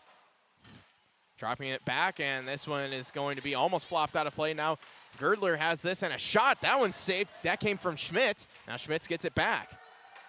Schmitz cross eyes for Girdler. Girdler winds up, fires, blocked by Melsha into the corner. And that one went off the side of the cage. Quick shot. Kelly was quick to react, and this one gets flung down. And the Pirates are going to attempt to chase this. And a nice hit coming from Ecker, centering opportunity. That one goes wide. And now the loose puck is going to be scooped up by Ecker. He loses the handle, and sending this one down is Audette. Off the half boards, it's Reese. His shot goes high and wide. Slapper coming from Lubinsky. That one goes wide as well.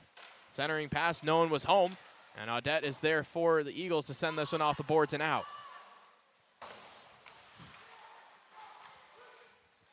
Moving forward is Schmitz trying to get around the Pirates as we are at even strength once again. So it's going to be sent down, and it will be icing. Well, good kill for the Pirates, and didn't really let Red Lake Falls get too set up. I mean, they had a couple, maybe a 10-second spurts there of some time on attack, really in the offensive zone, but Crookston doing a good job with the pressure, and more importantly, just clearing it right away and being good in their own zone and not letting Girdler get behind them. Puck is loose, and Kelly had to get to that. As here's Benson getting it back. It goes around for Reitmeyer. Benson had to send this out. Would have been a delayed offside, so the Eagles had to touch up, and that allows Melsha to make his way into the offensive zone. Far side, he threw one on net. That one went a little bit wide, however. And that one gets thrown just wide by Jackson Reese. Melsha with this centering opportunity, almost getting a stick on it was Colburn. Might have gotten a piece of it as Colburn gets it back. Colburn fires a shot. That one blocked out in front by Payment. This one's going to come back. Reitmeyer tried to chase it down. He was able to keep it in for the Pirates. And still working with this is Reitmeyer. He's still going. And now a shot from Colburn. That one's on the side of the cage. Wasn't able to be covered up. Play continues. Puck squirts out into the middle. And we get another penalty. And this one's going to be a trip. And this is going to be Ben Ness with his second penalty of the game. And that's going to send the Pirates back onto the power play here with a 3-2 lead. 10:16 left. Here in the second. That ice be right in front of the bench, or probably the box here, is going to get worn down pretty quick. Oh, the tracks are being carved in by all the people getting penalties.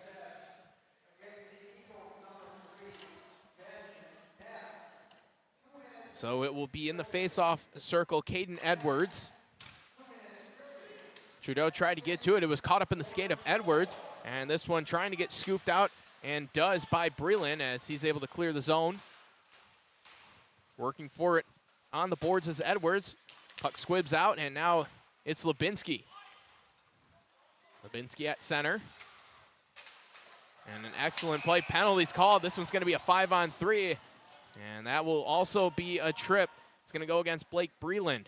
Yeah, it's a pretty easy call there. I mean, he went down and swung at the puck, and give credit, Lubinsky just kept on skating, and that's, again, he just got tripped up. They're going to call that 9 out of 10 times, so definitely not a real happy to get that one, especially in the neutral zone on a power or a penalty kill, and see if Crookston can take advantage here and really get this open. And no, we're now.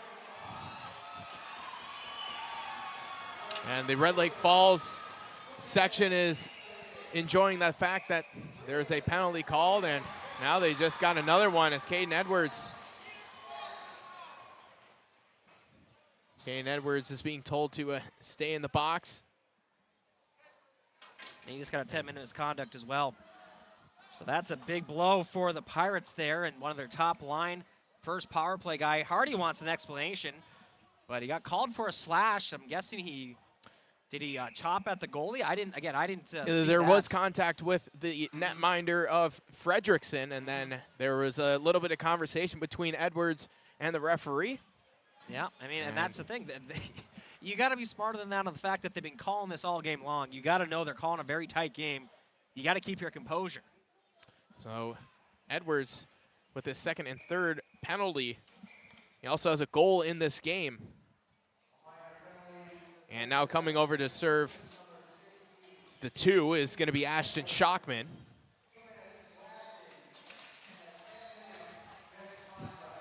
Since Edwards got the slash and misconduct.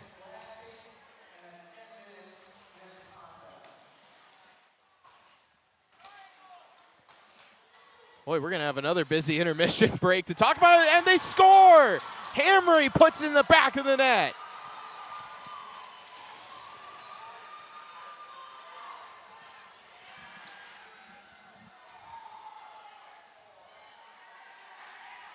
So the sophomore is able to score, as it was 4-on-3.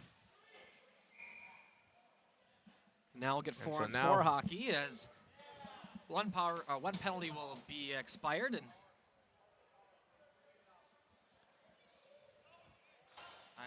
I thought so. I believe so. That Yeah, should be. It should be 4 on 3 as the referees are now coming over to the near side to talk about whether he should be out, and he should. Yeah, no, that's the thing. It was 4 on 3. You get these many penalties, it can get a little confusing. As get the explanation here, and yeah, it looks like he's going to be. Yep, referees come together, make the right decision. Good to see that, and good job by the referees. Consult each other and make sure that you make the right call. So after all of that, it is now 4-2. And that shot is in. Quick shot for Brock Seeger, and it's now 4-3.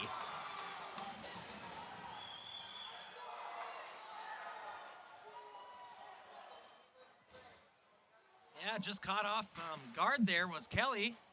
And honestly, it's been a while since he made a save, so I think he was just hadn't seen the puck in a while. I mean, that can happen. So luckily, still got that 1-goal lead. As it was good to see. This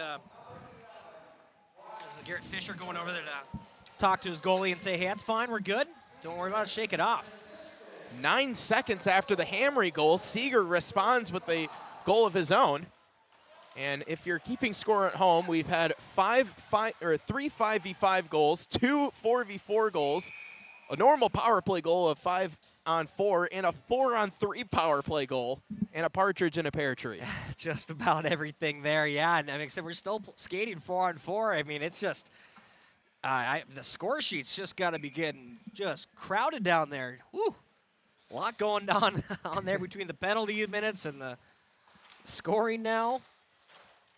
Couple of shots and good saves there from Kelly as a quick shot from Broden right out in front was denied as Lubinski makes his way into the zone, and he is canceled there by Seeger. Good hip check. A seldom used hip check now, but we've seen it a couple of times this evening. And a little bit of extra contact. Penalty is going to be called, and this one is going to be on Hamry.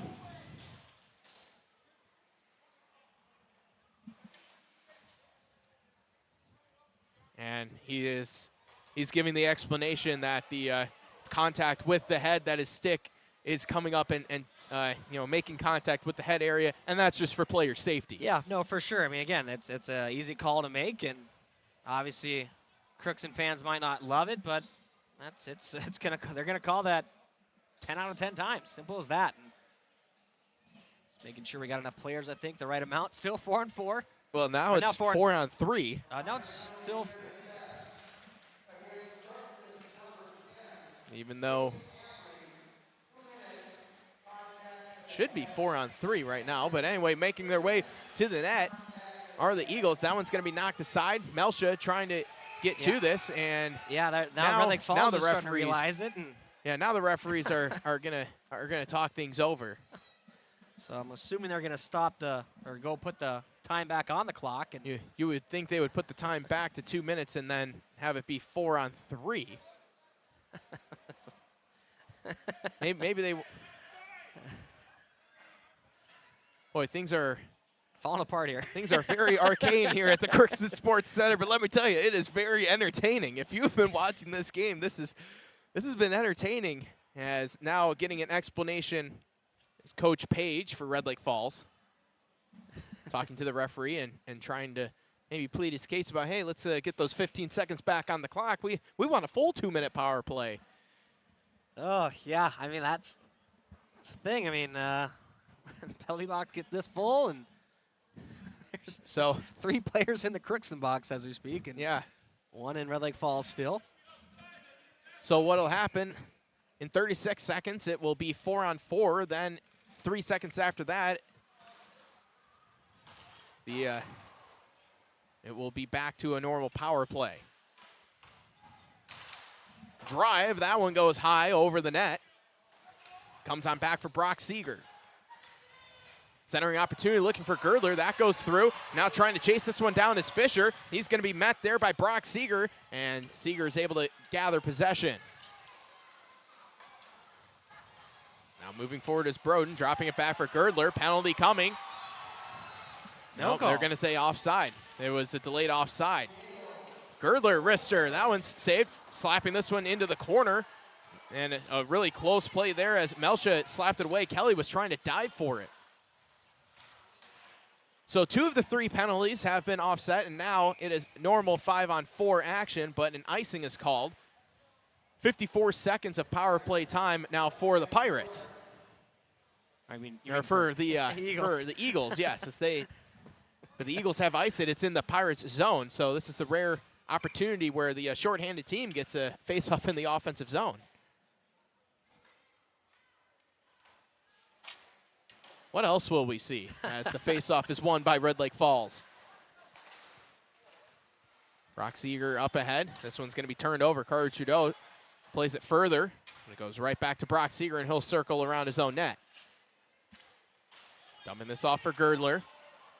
Girdler trying to get away from Street. As Girdler enters the zone, the Eagles set up the power play, 30 seconds left. Far side shot, good save by Kelly. Now back out to the top for Seeger. Seeger sends one on goal, patted aside. No rebound opportunity for the Eagles, 10 seconds left. And Breland, he's going to be stapled there. He was crunched and he's slow to get up, is Breland. In the corner as penalty is about to expire. We're skating now at 5-on-5 for the time being. And a shot that's blocked off to the far side. Chasing this one down is Brock Seeger. He sends one on goal. Kelly scoops it and swallows it, and it will be a frozen puck. And the shots even at 15. Yeah, I was just going to say, Red Lake Falls really have been piling on the shots, and Kelly's been up to most of them again. One just kind of snuck by that quick 5-hole shot there, but overall, a pretty good performance this period. A lot of adversity with power plays, penalty kills, you name it. All situations have come out in this period. And there's still just under 6.5 left. And this one's going to get fired down, icing called. And we'll do it again in the Pirate zone. 6:18 left here in the second period. Crookston with a 4-3 lead. Here in a wacky one this Friday night. What a way to open up December. As in the face-off circle, Schmitz is able to win it. Shot on goal, that one's going to be swallowed up once again by Kelly. And a good job there not to allow the rebound, as there were a couple of Eagles lurking at the net mouth. Yeah, he's done a good job so far with his rebound control. See if he can keep that up, because he's going to need to, because as you said, they're really crashing the net hard.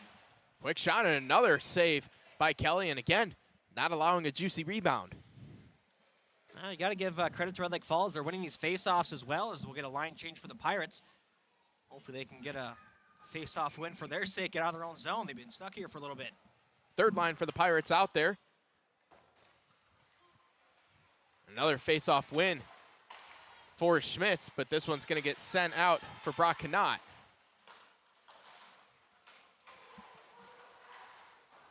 And this one is going to be nearly flung out.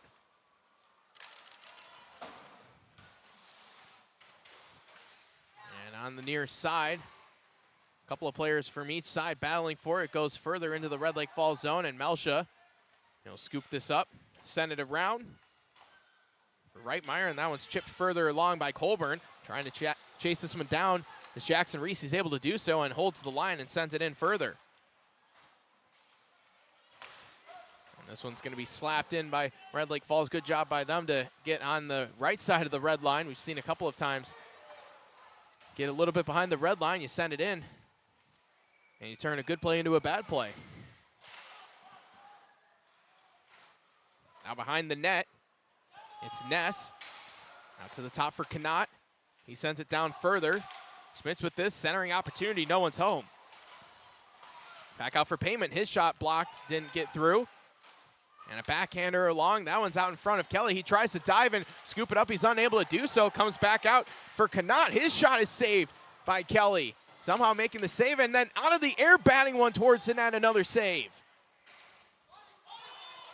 And able to keep it in was Red Lake Falls. Good job there by Payment to save it, and then Kelly scoops it up, and he's going to take a deep breath there. Yeah, he has just been all over the place right now, and just been the biggest reason for the Pirates' success right now. The fact that it's a one-goal game for them right now is Parker Kelly been tracking the puck well. He's been aggressive with his angles, and give credit to the Pirates too. They're blocking shots. They are clearing out rebounds if there are any. So it's been a whole team effort so far. The ice has been very tilted here lately in favor of Red Lake Falls. They've really been able to grasp a lot of the momentum here as they trail just by 1. 4.5 left here in the second. As it was Larson trying to chase this down. And the Pirates are able to knock it out of their own zone. Trying to knock it further was Ecker, and now it's loose, and Girdler had that one taken away from him by Fisher. The Eagles win possession back. The Pirates are able to get it right back with Ecker on the far side, centering opportunity. That was blocked by Jay Seeger. Trying a couple of shifty moves in the corner is Reese. That one heads back out to the top. Shot coming from Lubinski. That one's saved. And now Fisher with this, trying to wrap around, and that one nearly made its way in, but a good job by Fredrickson in net to be on his toes as he's seen some action for the first time in a while. That shot goes wide by Lubinski. Might have been deflected on the way through. Centering chance, that one goes all the way through. Melsha winds up, that one's blocked. Still loose out in front, they scramble for it, it's still loose. That one knocked aside, Lubinski winds up. That one's knocked off into the corner. Now they spin and throw one out in front, and no one's home. And here comes the Eagles with Langto. Langto tried to center one. That one went off of Melsha. This one's going to be sky-hooked out into the bench. Face-off in the Red Lake Falls zone. 3:04 left. Oh, mad dash on both ends there. I mean, quite a few different opportunities for the Pirates. One went off the post there, almost went off an eagle into their own net. And then Pirates catch a break. The fact that Girdler was on the tail end of a shift, so he was not able to really race down and get an offensive pressure for that last 2-on-1. Battling in the corner as this one is going to be knocked out, and now trying to go further with this was Larson. That one's going to be taken away by Brock Seeger as the Eagles enter the zone. That one patted aside by Kelly. Trudeau trying to work his way forward. That one's going to be held in by Red Lake Falls, but it's taken away quickly by Street. And now we get a stoppage in play, 2:31 left. Offsides the call and slow the game down a little bit again, as it seems like we're getting a lot of back and forth in between the whistles. There's not really it's not as choppy as it was to start this period. Coming out with this is Reitmeyer on the near side. Reitmeyer trying to work his way forward, and that one, his shot, I think it hit off the side of the cage. And an excellent move on the far side by Broden to get around one of the Pirate defenders, but it's still in the Pirates' O-zone. So battling in the corner, able to get a stick on this is Jackson Reese over reverse course. Gets this over for Reitmeyer, who lost the handle of it. Brock Seeger, he had that taken away. And this one's going to get sent back. Lubinski can't hold it. Hamry fires this in from center. Jackson Reese trying to make a play. Had that one taken away, and now moving forward with it. That was Marley Benoit. 100 seconds left here in the second. Jay Reese, centering opportunity. Reitmeyer, he was hooked possibly. It's going to at least be some sort of penalty. And it is going to be a hook, and with 93 seconds left. It's been a while since we've had a penalty. But that was, again, another obvious penalty that you just have to call. Yeah, and honestly, the Red Lake Falls Eagles catch a break that he didn't have another step on him. Otherwise, that could have been grounds for a penalty shot with that hook there. But a good play for the Pirates, good centering pass, and now they're back on the power play. See if they can really get that 2-goal lead back. As one goal is definitely not a comfortable lead for Crookston right now. Brock Connaught is the guilty party as the Pirates set up the power play. And a shot that's saved, glove down by Fredrickson. Shot coming from Jay Reese, and another offensive zone face-off.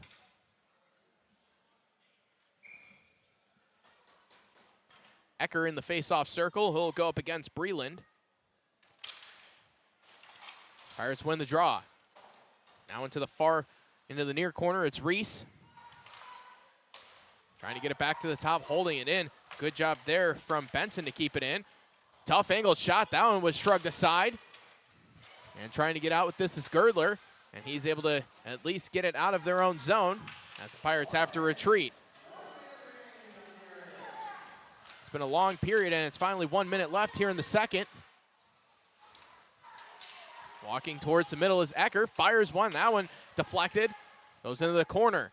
Benson trying to drop this back for Ecker. Ecker had to come up for it. As the puck is loose, Reese can't get it, and flinging this one all the way down. Good play there. Looked like that was Ben Ness who sent it all the way down. 30 seconds left. The Pirates trying to set up the power play here in the dying seconds of the period. They can't do so. That one's going to get flung all the way down to Kelly. 20 seconds left. Lubinski was asking for it to try and go quickly. Lubinski, a little shifty move. Sends it up ahead to Reitmeyer. Reitmeyer working his way in, sends it across, and that one was nearly a good save there, and it's going to go into the corner, and time is going to expire. As there was some tensions boiling up once again behind the net. And now we get to catch our breaths here. We're going to step aside, and after two, it is 4-3. Crookston with the lead. We'll recap the second period. There was a lot to recap there as we'll step aside, take a break here as it's 4-3, Crookston on top after two. At Crookston High School, we really have a lot going on. There isn't that much going on. Oh yeah? We have softball, baseball, track and field, soccer, swimming, tennis, golf, volleyball, trap shooting, hockey, basketball, wrestling. So we have a lot of sports. And there is orchestra, band, choir, visual arts, speech, theater, Leo Club. And Crookston is one of the highest academic schools in the region. Really? Yeah, really, especially in math and science. I guess we do have a lot going on. Yeah, and that's why Crookston High School is my education destination. Crookston Valley Cooperative would like to thank area growers for their patronage this year and wish you all a safe and prosperous harvest. Since 1979, Crookston Valley Cooperative has been your full-service local agronomy dealer, delivering on the products and service that you've come to expect. For all your fall fertilizer needs, stop by or call Jake at 281-1178. Crookston Valley Cooperative, here to keep you growing. With the fall season right around the corner, Grove Mechanical in Crookston is ready to prepare you for winter. They suggest having your heating system serviced regularly to keep things running smoothly. A skilled technician will clean and service your heating equipment to ensure safe and efficient operation. It's never too early to get ready for the upcoming winter season. Before the cold sets in, call Grove Mechanical today, your hometown heating and cooling professionals. Give them a call, 218-281-3863, or visit their website, grovemech.com. Shopping for groceries is easier than ever with Hugo's Family Marketplace. To simplify life, Hugo's offers convenient online shopping with delivery or curbside pickup at gohugos.com. Even better, shop on the go with the Hugo's Family Marketplace smartphone app. Download e-coupons, recipes, grocery lists, weekly ads, and place your grocery order right from your phone. Save time and save big with Hugo's Family Marketplace, your hometown grocer since 1939. You're gonna find more low prices, more great stuff when you go to Hugo's. Are you an enthusiastic sports fan? Want to have fun and get in on the action? Heck, yes. That'd be awesome. Have great attention to detail? Want to stay active? Definitely. Want to give back to the student athletes in your community? Obviously, yes. Then you'd make an excellent high school sports official. We need more officials in Minnesota because with no high school officials, there are no high school sports. Sign up today at highschoolofficials.com.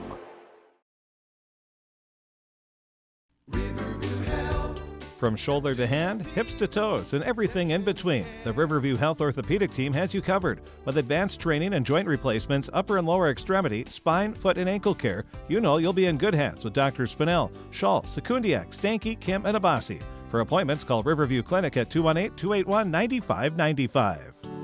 Riverview Health, exceptional people, exceptional care. Riverview Health.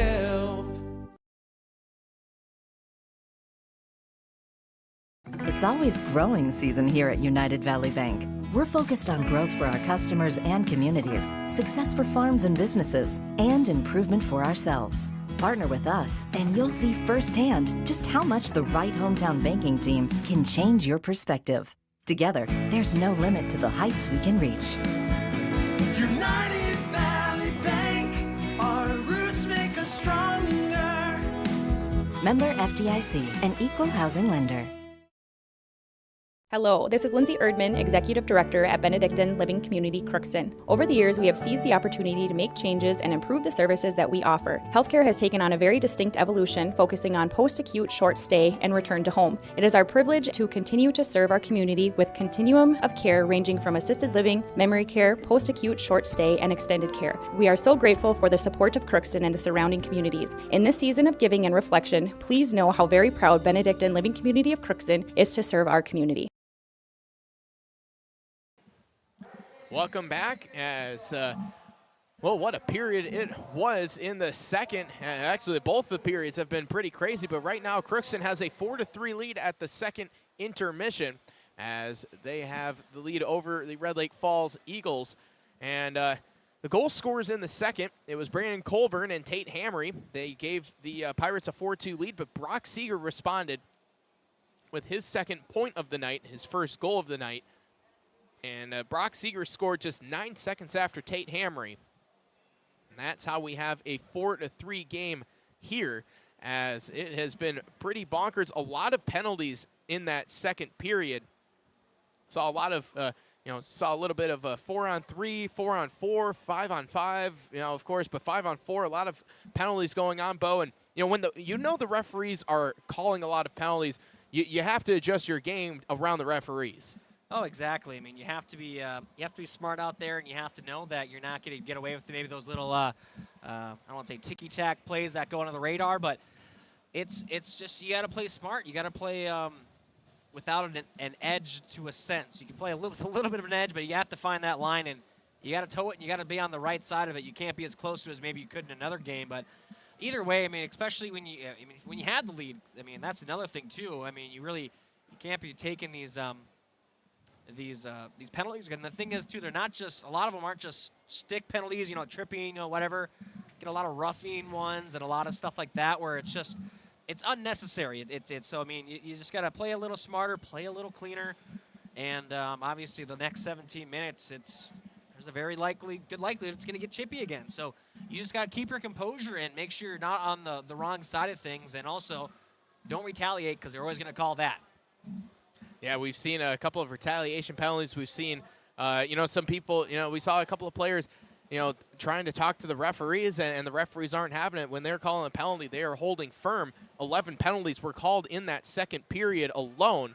And, with the tensions ratcheting up now into the third period, neither team wants to lose this game. It's an important section game. We talked about it at the top, rivalry game, and you're also trying to go to 2-0. It's early in the season, but this feels already like a postseason game. It really does. I mean, both the teams are just playing with a lot of intensity, and yeah, you wouldn't think this is the second game of the year. I mean, usually the second game of the year, there's a lot more mistakes, a lot more rust to shake off, and you're, again, trying to find some more chemistry. But we've been seeing a lot of good passes, and we've been seeing a lot of just good, solid forechecks as well, which is something that, again, usually takes some time to come and really get together, but really impressed with both these teams in that aspect where they have a lot of stretches of good offensive zone time. They really hem the other team in their own end. So, and that was in the long change too. And we actually, you remember you mentioned we were going to talk about that. We never did. They just blew up the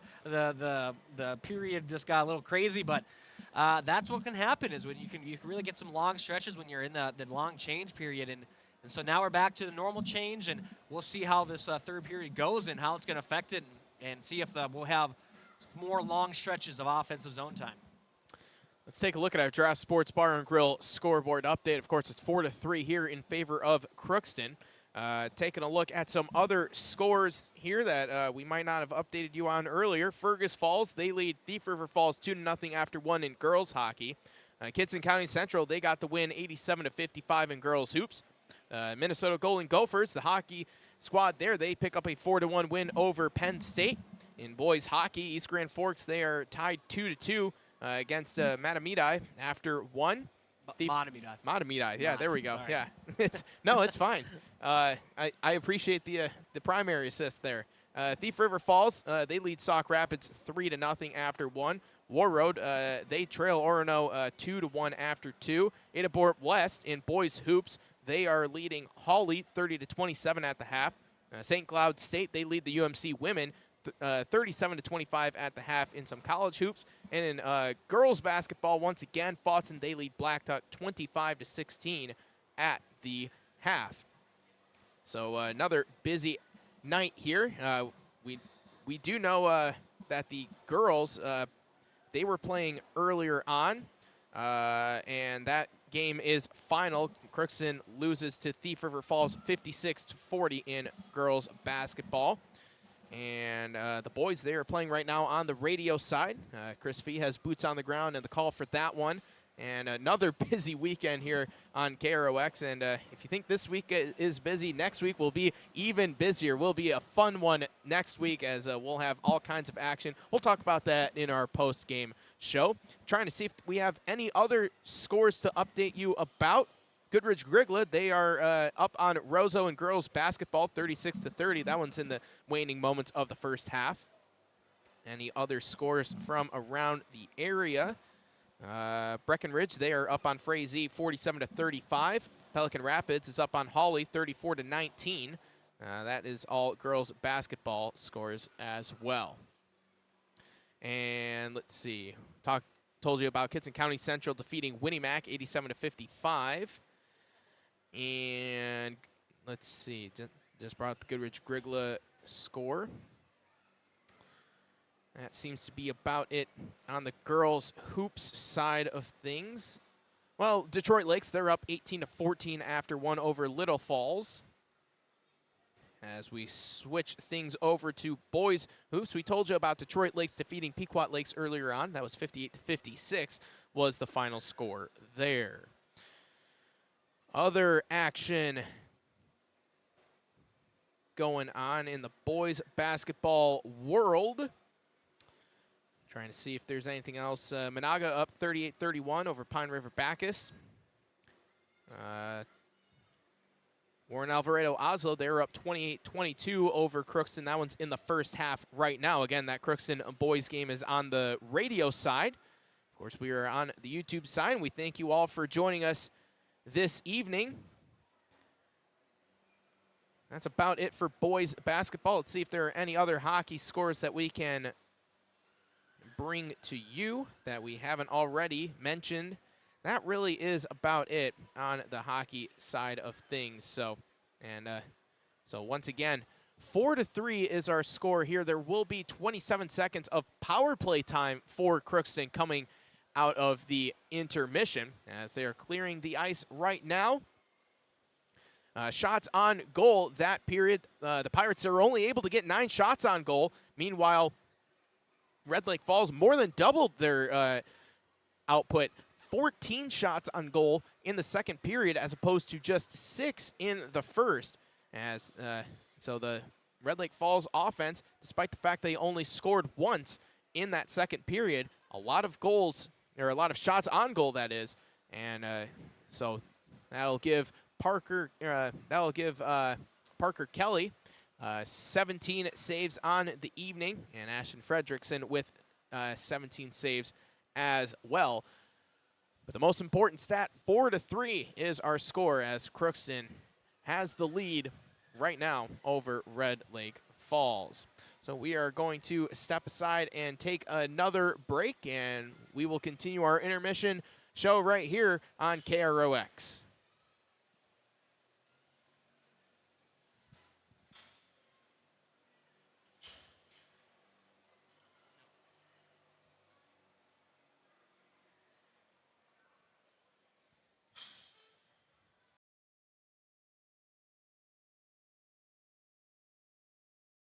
Farming today doesn't always feel the same way it used to. Then again, some of it feels all the same.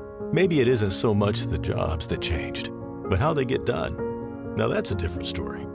Efficiencies are critical, which is why you need a lender who will find the right loan structure for a strong financial future. You need a lender to look out for your whole farm operation. Ag Country.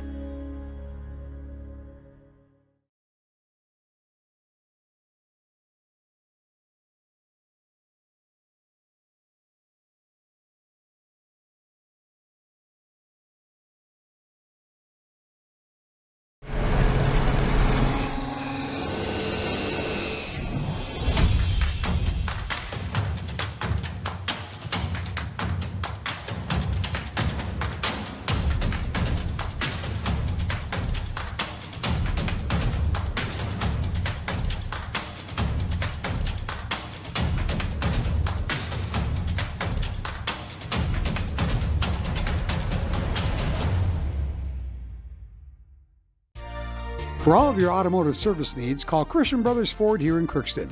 We have a service team to handle all of your vehicle's needs. Does your vehicle pull to the right or left? Call and schedule an alignment today. Proper alignment saves gas and wear on your tires. We're here to take care of your vehicle repairs and maintenance. Call Christopher or Jersey in the service department at 281-1338. Make an appointment today with the service department at Christian Brothers Ford of Crookston, where we make it easy.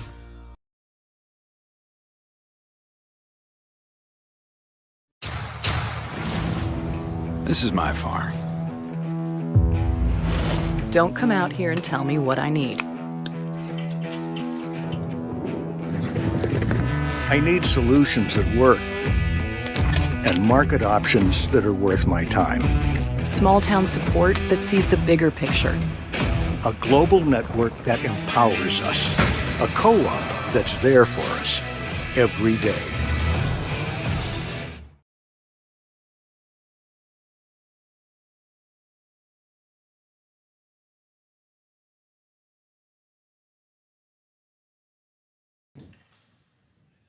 Welcome back as we are about to start the third period of play. Pirates on the power play. It will be for just 27 seconds. And face-off is going to be won by Red Lake Falls, but the Pirates are able to get to it quickly here on the near side. Fisher now for Jay Reese, trying a shot. That was blocked. Melsha on the back line. Walking in. Rister, that one's saved. Stick is out there as well. Another shot backhanded. That was saved once again. Puck is still loose, so it's more like 5 on 3.5, if you will. Without his stick is Blake Breland right now. Drive, and that one goes high and wide. Goes off the netting as well as play is stopped. Okay, I'm back. Welcome back, Bo. Yeah, we got some corrections here. So on Brandon Colborn's goal, that was Tegan Lubinsky with the assist. And then on Tate Hamry's goal, it was Ryan Street and Tegan Lubinsky getting an assist there as well. So thank you for getting those all the assists there, as we're not going to ask you to tally up all the penalties. There's been 10. Can tell you that much. Again, a lot of those penalties, they were well earned. Yes, they were. So here's Lubinsky wrapping things around. And Lubinsky's still going to keep with this. He's going to knock it forward, a little dump and chase, and he's going to lay the lumber, and he's still going with it. Lubinsky, and now it's going to be swept aside by Girdler. In the corner, trying to center the opportunity. Dangerous pass for the Pirates, but a good defense there, as being right on top of it was Brock Seeger, and he'll flop it down. And Lubinsky will chase.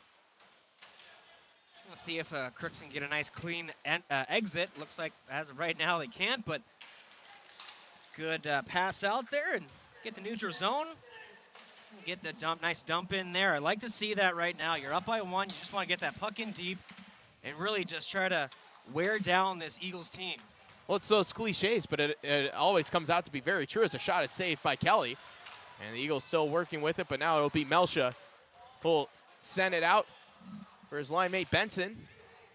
But it's really, pucks in deep, we always hear, that's one of the big cliches, but it is so true. that you need to get those pucks in deep and you just kill the clock. Exactly. You got to get a forecheck going. I mean, that's why every hockey player says this, because it just really is so basic. It's so important to do. And right now, Crookston doing a good job getting that puck in deep yet again, forcing the Eagles to get all the way back, and now they're going to ice it down. Easy enough as the pressure continues to mount. One of the things that I've observed here in this game is the Pirate student section. They started behind to our right, and then they migrated off to the left in the second, and now they have retrieved back to their original spots here. Just one of the many things in this game that have made it very entertaining. I will say that wasn't something we did. We just stuck to that corner in the far right corner. We just gave a lot of loud chances. Ooh, good attempt. Speaking there. of chances, one right out in front, and that was saved. Another opportunity, a rebound. That one goes wide into the right behind the net. And now another opportunity as it comes out in front, and Seeger is able to clear, and Brock Seeger will move forward. Maybe a little counterattack here as he fires a shot, saved by Kelly. Seeger trying to center one, and that one's going to be intercepted by Trudeau. Trudeau's going to work his way forward, gets this to Edwards. Remember, Edwards, he had a 10-minute misconduct, too, so he had to sit for quite a bit of time, and a trip is going to be called, I believe. And that is going to be the penalty, so we get a penalty here to open things up. That's going to be on Jay Seeger there. Easy trip to call as we get another power play. Penalty number 11, if my count is correct. That's what I had got from our scorekeeper down below, Corky Reynolds. Familiar name. But, yeah, he had 10 penalties so far. He's getting close to running out of room in the scorecard. Face-off is going to be won by the Pirates. It'll be Lubinski calling for it and eventually getting it. It was Jay Reese, but it goes off his stick. Amory back to Lubinski. Girdler providing good pressure there on Lubinski as he's just able to send this forward. And now this one's going to get flung all the way down. Kind of caught me by surprise there. I was looking for the puck to go down. All of a sudden, zoom right past us pretty high up. So good clear from the Eagles. That one had quite a bit of height to it, like you mentioned, Bo. Now the Pirates moving forward, losing an edge. That was Fisher, but the Pirates able to maintain possession. This one gets sent back down towards Fisher, banks off the boards for Ecker. Ecker still working around, and Ecker is going to allow Benson to scoop this one up. We'll push it down further, and now it's back out for Fisher with the shot, and that one's knocked aside. Another good save from the netminder Fredrickson. Both goaltenders have been busy tonight, as here's the other one, Parker Kelly, to come out to play it. And he'll give it over for Benson, who'll swing it across. He was looking for Melsha, but finds Fisher instead. Fisher kicks it to himself, puts it forward for Edwards in the corner. 35 seconds left on the power play. Edwards' power move to the net. That was denied. Now it gets sent out for Trudeau. He fires a shot, and that one's going to be saved by Fredrickson. Pretty easy save there. And the Pirates doing a very good job so far, just maintaining possession, good passing around, and the thing is, too, they're getting the loose pucks when they just try to get it, chip it down below the net there, continue the forecheck. It's really impressive to see. They're beating Red Lake Falls to these loose pucks, and that's why they're really having some success, some opportunities here on the power play. Clean face-off win for Edwards, but Red Lake Falls good defense as they send it all the way down. Melsha to retreat. Now it's Edwards. Edwards whips one in. Goes all the way around for Trudeau. Street trying to play it forward. And now Street able to play it along. Edwards with the hit. Melsha trying to pinch, and he's able to keep it in, but the power play has been killed. And we're now at 5 aside. 5 minutes of time elapsed here in the third period. 4-3 is our score. Crookston still with the lead.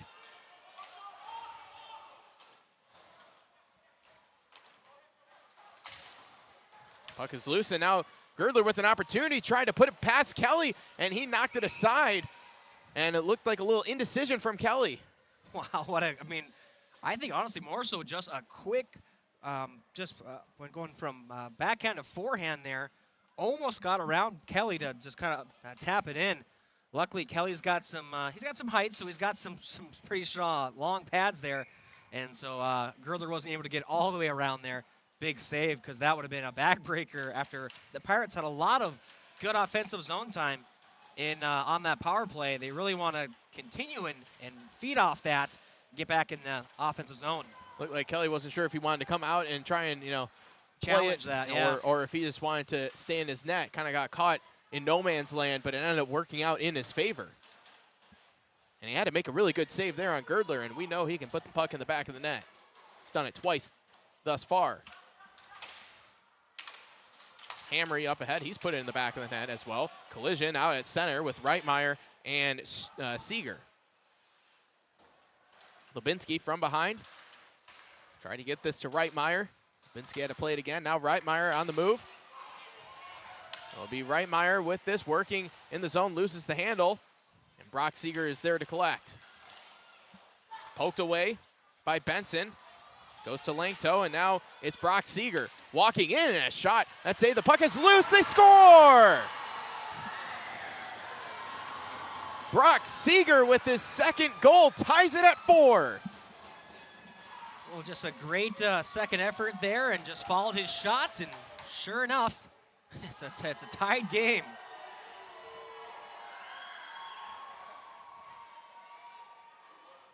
At 6:25 here in the third, we have a tie game at 4 apiece.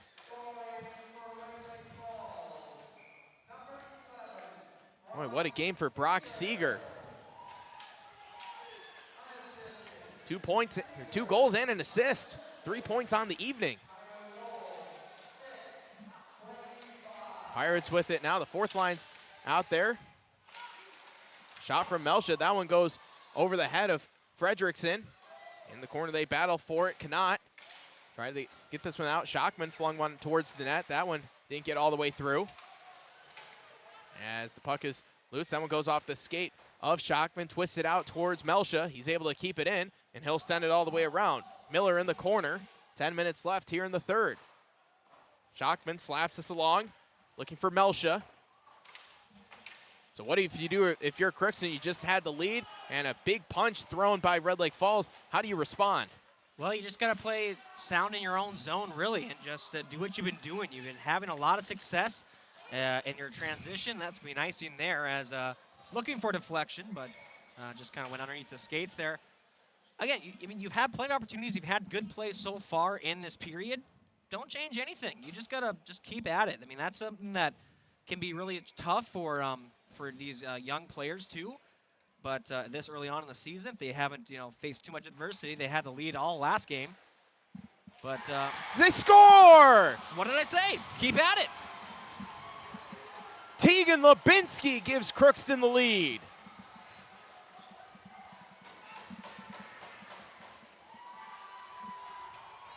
And just like that, it's 5-4. Spoken into existence. You gotta sometimes you gotta do that, I guess. I couldn't say I meant to do that, but I'll take it. So just like that, the Pirates respond a minute and 2 seconds after Brock Seeger tied things up at 4. Oh, big hit in the corner. Excellent hit. That was Oliver Moline who delivered the lumber there. But the Pirates going to work on the board still. Jay Reese with it. That one knocked away by Fisher as Fisher gets it back. Centering chance. That one rattles around. Goes right back to Fisher. Now coming out with this is Ness. Try to play it forward, and now at center collision as the puck heads right back to Lubinsky. Lubinsky over for Ecker. Another hit there as Moline throwing a couple of big hits. This one gets sent in by Benson. Trying to chase this one down is Fisher. Canceled out there by Jay Seeger, who plays it along. And delayed offsides as the Pirates touch up. And now it's Edwards trying to work his way in the offensive zone, loses the handle of it. And this is going to be Girdler. Girdler looking for the hat trick as he motors into the offensive zone. Crashes into the boards, still going, and now He's going to be stymied there by Benson. Now two aside as they jab at it. Goes out for Langto. Langto behind the net. He's going to be knocked out there by two Pirates defenders, and it's going to be sent forward for Edwards. Edwards moving along, tried to get it to Trudeau, who was calling for it. Couldn't get it there, but Edwards gets it back, and now he's able to get it to Trudeau. Centering opportunity. That one's stopped there by Connaught. And this is going to be out of Red Lake Falls' zone, D zone. They get into the offensive zone. Big hit coming from Trudeau as he steps into Langto, and they're going to give him charging there as a little conversation takes place once again. Well, just, I mean, you can't take 3 strides. You have to glide into your hit, and well, he just didn't do that clearly.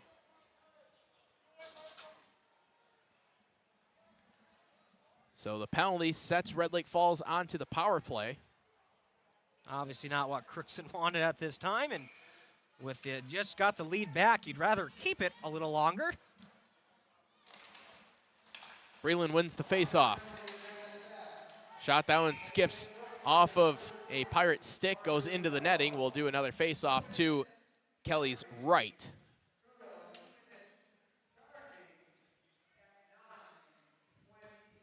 Miller in the faceoff circle against Breland once again. And another faceoff win for Breland.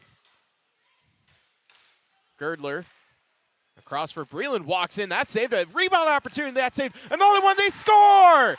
Girdler ties it at 5 and he gets the Hattie.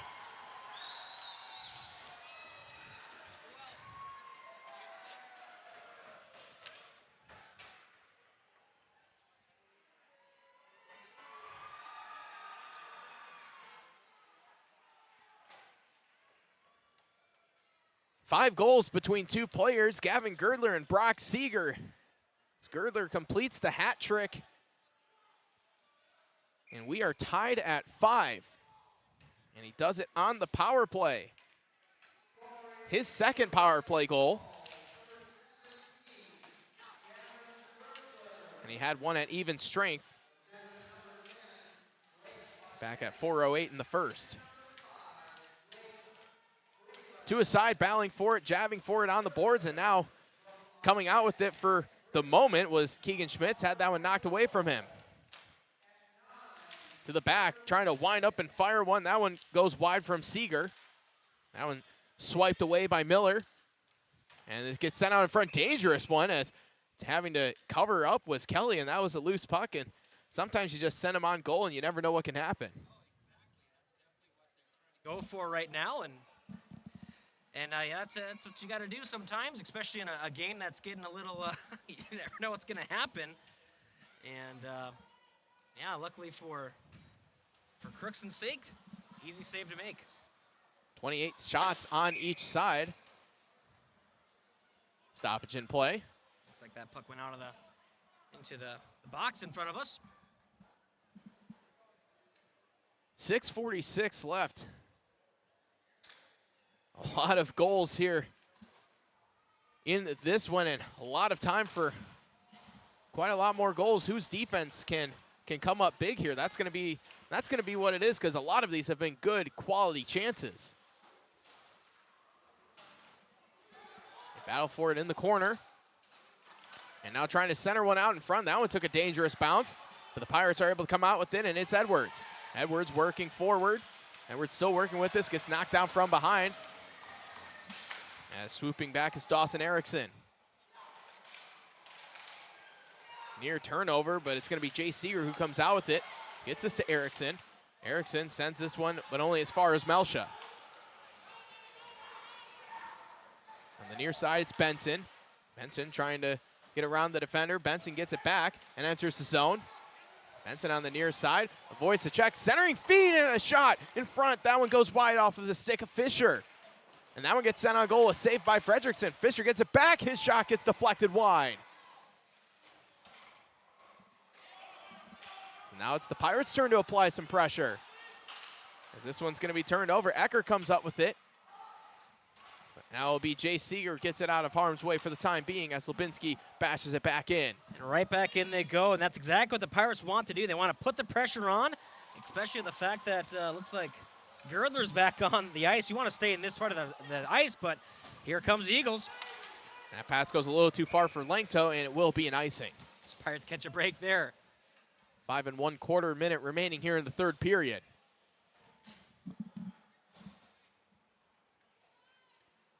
Just making sure I have the correct assists on for our scoring.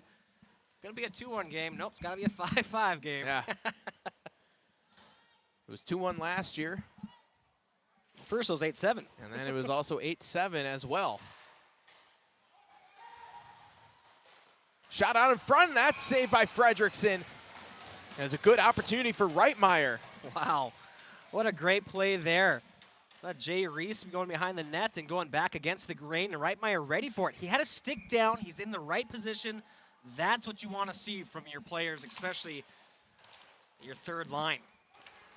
Puck feels like it's found Reitmeyer's stick quite a bit here this evening. Oh, big collision in the center of the ice as it's Ness in the corner. Drops it off for Harmoning. This one's going to be center, but no one was home. And the defense of Brock Canott has to retreat. This one gets sent all the way down. Icing is called. At this rate there, Tyler, we might be seeing some free hockey. I mean, granted, when the scoring comes, it definitely seems to come in bunches, so it just depends if it's going to be for the same team or both of them going to score again. We have we've seen some overtime earlier this fall. Last month. Who knows what we'll see here. It's a rebound out in front. That was almost an opportunity for the Pirates, and it went just wide, and now it goes back to Schockman. Schockman sends one. That one took a deflection out in front. Fredrickson didn't see it, as there were a couple of screens out in front, and that's something we haven't talked about, getting a screen out there. That's super important to block the goalie's view. Oh, exactly. With a good goalie like Fredrickson, too, you got to take away his eyes, and the Pirates have been doing that very well as of this third period. Melsha tried to send it further along, and that one wouldn't go, and now here comes, a big hit as colliding into him was Edwards. A good job there to knock out Erickson from the play, and it really stopped it, and now it sets the Pirates up in the offensive zone. But that one gets canceled out by Schmitz, and he backhands this along, and this one's going to go all the way down, and getting this one is Street.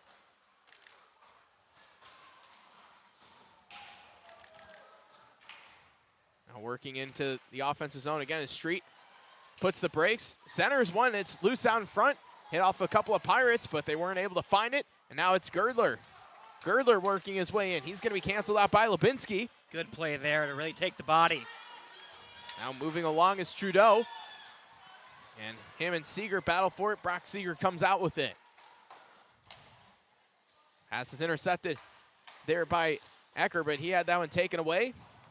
And it's Langto moving in. Langto with a shot. That was blocked by Lubinski. Second opportunity saved by Kelly. This one tried to get chipped further down. Now it's going to be flopped out. Trying to chase this one down is Jay Reese. He's able to do so before icing is called. Good hustle there from Reese as he battles on the boards with Breland. Reese gets it back. Avoids the check from Breland. Coming down is Benson. They score!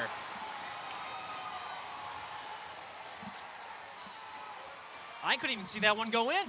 From a weird angle, Benson is able to find the net, and it's 6-5. Wow, we've been saying it for both sides so far. It's this type of game, you just throw it on net, you see what's going to happen. And just like that, what a time for that goal. And I believe, I'm guessing that was Benson's first of the year, and it was. What the time for that? 14-13? My math is correct. At 14-13, even strength, and a timeout is going to be taken by Red Lake Falls here with 2:47 left, as Riley Benson has just broken the tie on a shot from the corner. Kind of caught everyone off guard, including the netminder Fredrickson. Yeah, he definitely was probably thinking that one was going to be just behind him or in front of him. I'm not sure. Just, wow. I'm waiting for the assist here to see if anyone gets it.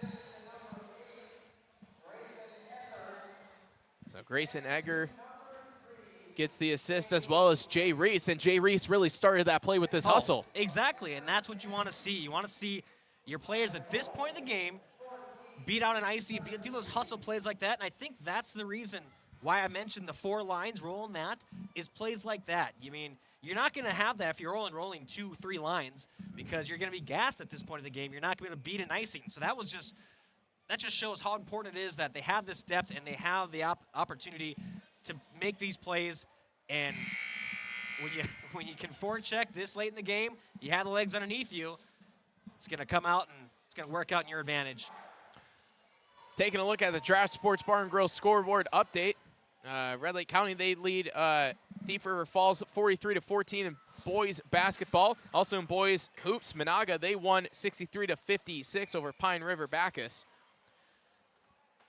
As a quick look at our Draft Sports Bar and Grill scoreboard update before we resume play as it's Girdler. Girdler quickly into the offensive zone. His shot, that was deflected, went wide into the corner. Trying to dig this one out was Benson. Just scored the goal for Crookston, and trying to play this along was Ecker. He couldn't get to it. Here's Brock Seeger, his shot, that was deflected. Girdler tried a shot, he fanned on it. That one's gonna get sent all the way down for icing. And you can just see right now Red Lake Falls coming out of that timeout with a lot of determination, a lot of energy right there. I think they know that their goalie let up a goal he wants back, and they want to get it back for him. And with the line like this, they can definitely do that. They've answered quickly a couple of times in this game. They've answered quickly once in this period. Can they do so again here? Brock Seeger over to Jace. Fires a shot. That was tipped on its way through, but it went wide of the net. Girdler tried to get to it. Good play by Langto. Centering pass, and there was no one home. And then bashing this one down, but not out. Keeping this one in. Good play by Jay Seeger. Firing a shot. That one goes wide. Kelly couldn't glove it down. Under 2 minutes left. Edwards off the glass and out. And now racing down is Trudeau, but it's going to have to be played by Fredrickson. And that's going to kill some more precious time as Red Lake Falls is trying to tie this game up. Crookston makes a full sail change. Yeah, a big play there by Trudeau to get past the defender and make Fredrickson play that one. And otherwise, I mean, that could have been an icing, or that could have been just an easy play for... Oh, what a remarkable save by Fredrickson. He got the glove out there and robbed a goal. I couldn't even finish my statement. I was speechless. I saw that. He was down on his stomach, just whipped up there. My goodness, flashing the leather. Is that Marc-Andre Fleury in net? I mean, that's quite the save right there to keep this within one. That's probably the biggest save of the game right now for him. Somehow getting his glove at the last second was Fredrickson. That shot trickled just wide of the net. Minute 20 left. Can Red Lake Falls get some offensive zone time and possibly pull the goalie? They're trying to do so. A shot, that one is at the chest of Fredrickson. And Benson with a good job there, just firing it on net. Yeah, I mean, obviously it's not a shot. He's trying to pick a corner. I mean, as I always say, you're not going to go through the logo. You got to pick a corner, but just wants to get it on net, just keep it in the zone and keep it in the right direction. And a good play there, and he's definitely pretty happy with his play.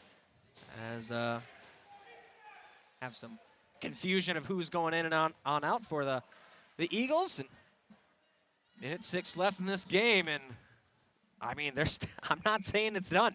That's for sure. We have seen a couple of goals scored in this minute's time, including 2 in 9 seconds. Here's Girdler with a minute left, trying to work his way through. He is going to be canceled out by Fisher. Big hit there, and then it's empty. They score! It's Ecker. And that will ice it. I mean, crazier things have happened, don't get me wrong, but it would be quite the miracle if Red Lake Falls were able to come back from that one in 51 seconds. Ecker makes it 7-5. His first goal of the year. And so the Pirates send out the top line. Trudeau, Street, and Edwards. They're going to be met by the top line of Langto, Breland, and Girdler. This one's going to be backhanded by Trudeau. It's going to be on net, so they can't ice it. 40 seconds left. Now going quickly is Schmidt. Back for Breland. He's going to send this all the way along. It was touched on the way down. Half a minute remaining. As Lubinski. He's going to try and work his way past Girdler. And that one's going to be on for Langto. He tried a centering feed, and Breland's shot was canceled out. Edwards giving a hack at it. Good defensive sticks here from the Pirates. And a shot that's going to be, it was bobbled by Kelly. He was unable to catch it cleanly. Just 5 seconds left now for Red Lake Falls. That shot is going to get blocked off into the corner, and the Crookston Pirates are going to get their second win on the season. They move to 2-0 in a 7-5 victory. Wow, what a game. I definitely couldn't say I saw this one coming. Well, I mean, I pretty much did. It was 7-6 last year, so not too surprised, but either way. Crookston, they scored 7 last year. It wasn't good enough. They scored 7 this year, and it is. 7-5 is the victory as the teams are out at center to shake hands. Well, what a game it was. We are going to recap it here on the other side of this break, and then we will also have some coaches' interviews. That and more coming up on our post-game show here on KROX.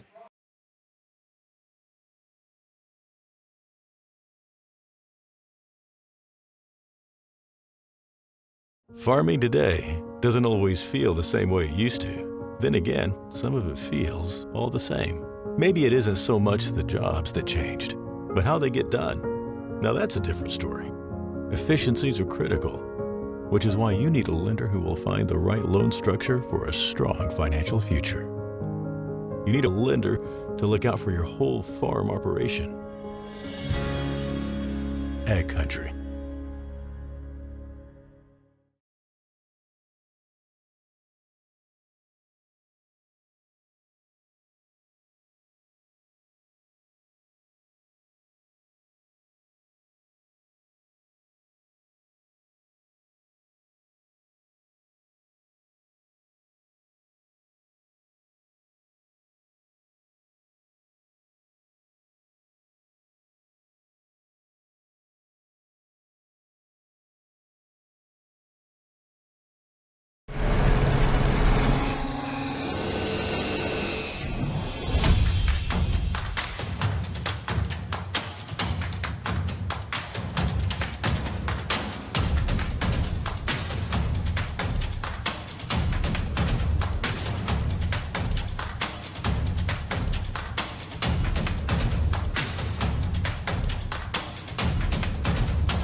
For all of your automotive service needs, call Christian Brothers Ford here in Crookston.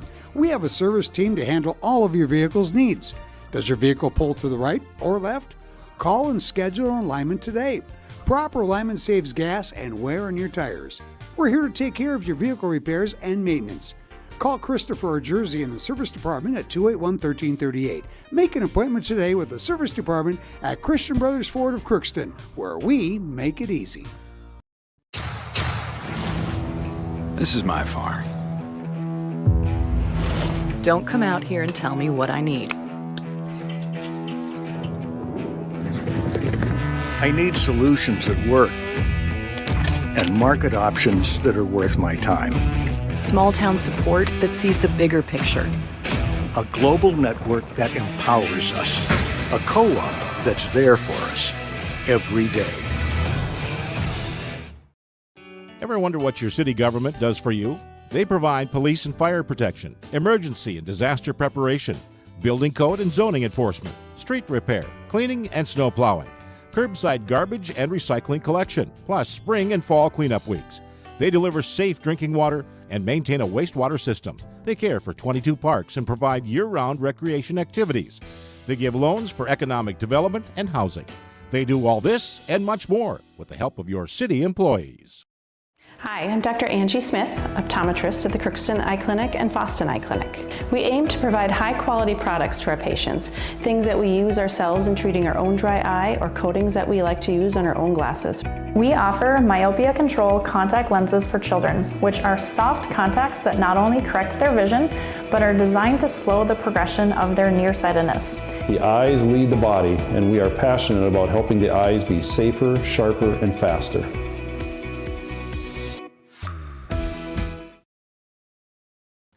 Welcome to our post-game show here on KROX. 7-5 was the final tally here in a wild one between the Crookston Pirates and the Red Lake Falls Eagles. 37 shots on net for Crookston, 30 for the Eagles. As both the netminders, they were very busy tonight. The penalty boxes, they were very active as well. But the only tally that matters is how many goals you get. And the Pirates, they were able to get the game-breaking goal that came from Riley Benson in the late stages of the third period. And that one broke the 5-5 tie that we had. Gavin Girdler, what a game he had. He is everything as advertised for Red Lake Falls. He had the hat trick. And then Brock Seeger, he had 2 goals as well. So the top guys for Red Lake Falls, they really came to play, but they just fell a little bit short. Yeah, I mean, that's the thing. Everybody really contributed that you thought was going to coming into this game. All the lines for Crookston, for Red Lake Falls, their big top line as well as some other additional help as well. I mean, it definitely was a good showing from both teams in the regard that the offense was doing good. Defensively, obviously, a 7-5 game. You're not really stoked about that one. A lot of things you could work on there, but give credit to Red Lake Falls. They fought back multiple times from being down, so they had that to hang their hat on. They can definitely come out of this game knowing that, hey, we're going to be in a lot of games this year if we can keep playing like that when we're down. And obviously Crookston, the fact that, letting up some leads, that's something you can work on too, but being able to hang on at the end there and battle through. And I think really, I said it again, I said it twice now, I'll say it again, those 4 lines, rolling those is just crucial and really has shown that late in the game, having trust in all your lines, that can make a difference.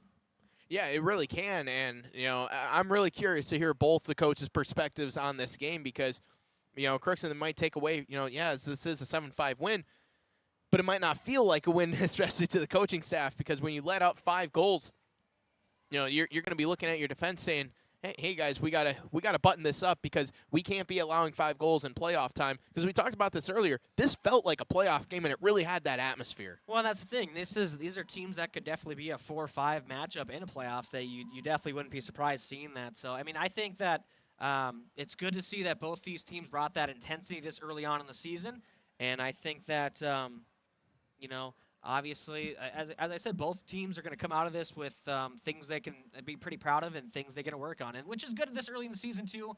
I mean, granted, it really is. I mean, the section games are important, obviously for seeding purposes, but every game in the regular season in Minnesota is practice because everybody makes playoffs, so anything can happen. Obviously, you want to win these section games so you don't have to go up against a 1 seed or something like that. Especially, I mean, as these teams are probably a tier below those War Road, East Grand Forks, teams. I mean, Thief River Falls probably in there as well in this section. It's always been one of the toughest sections in hockey and Northwest Minnesota, especially. I mean, or just Minnesota in Class Single A. But I think they can really be happy with the group effort for both sides. That and especially the goaltenders had some rough goals they want back. And again, early on in the season, the amount of saves they've made in the season has been pretty low, and I think that's something they'll probably be able to button up on as they get more time in, and especially for Parker Kelly too. I mean, he wasn't the starter last year. That's a big thing for him as well. So give him credit. He's 2-0 on the year, and let's see here, 1 goal in the first game, right? So 6 and averaging 3 goals a game. Still early, but he can be pretty happy with that. So. Yeah, no, I mean it's good to see that, and I think the Pirates are going to be really really happy with starting out the season 2-0 because they saw the schedule like these are winnable games, and it's good to come out with those wins.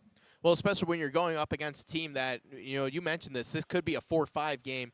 You want to be the 4. You want to be hosting, exactly. And that's another thing too. You don't want to be going up against those teams for multiple reasons, obviously because they're so dominant, but also you have to travel. And it's always nice when you're able to play on your own home ice. You're playing in a familiar setting in your barn. You get your fans there, too.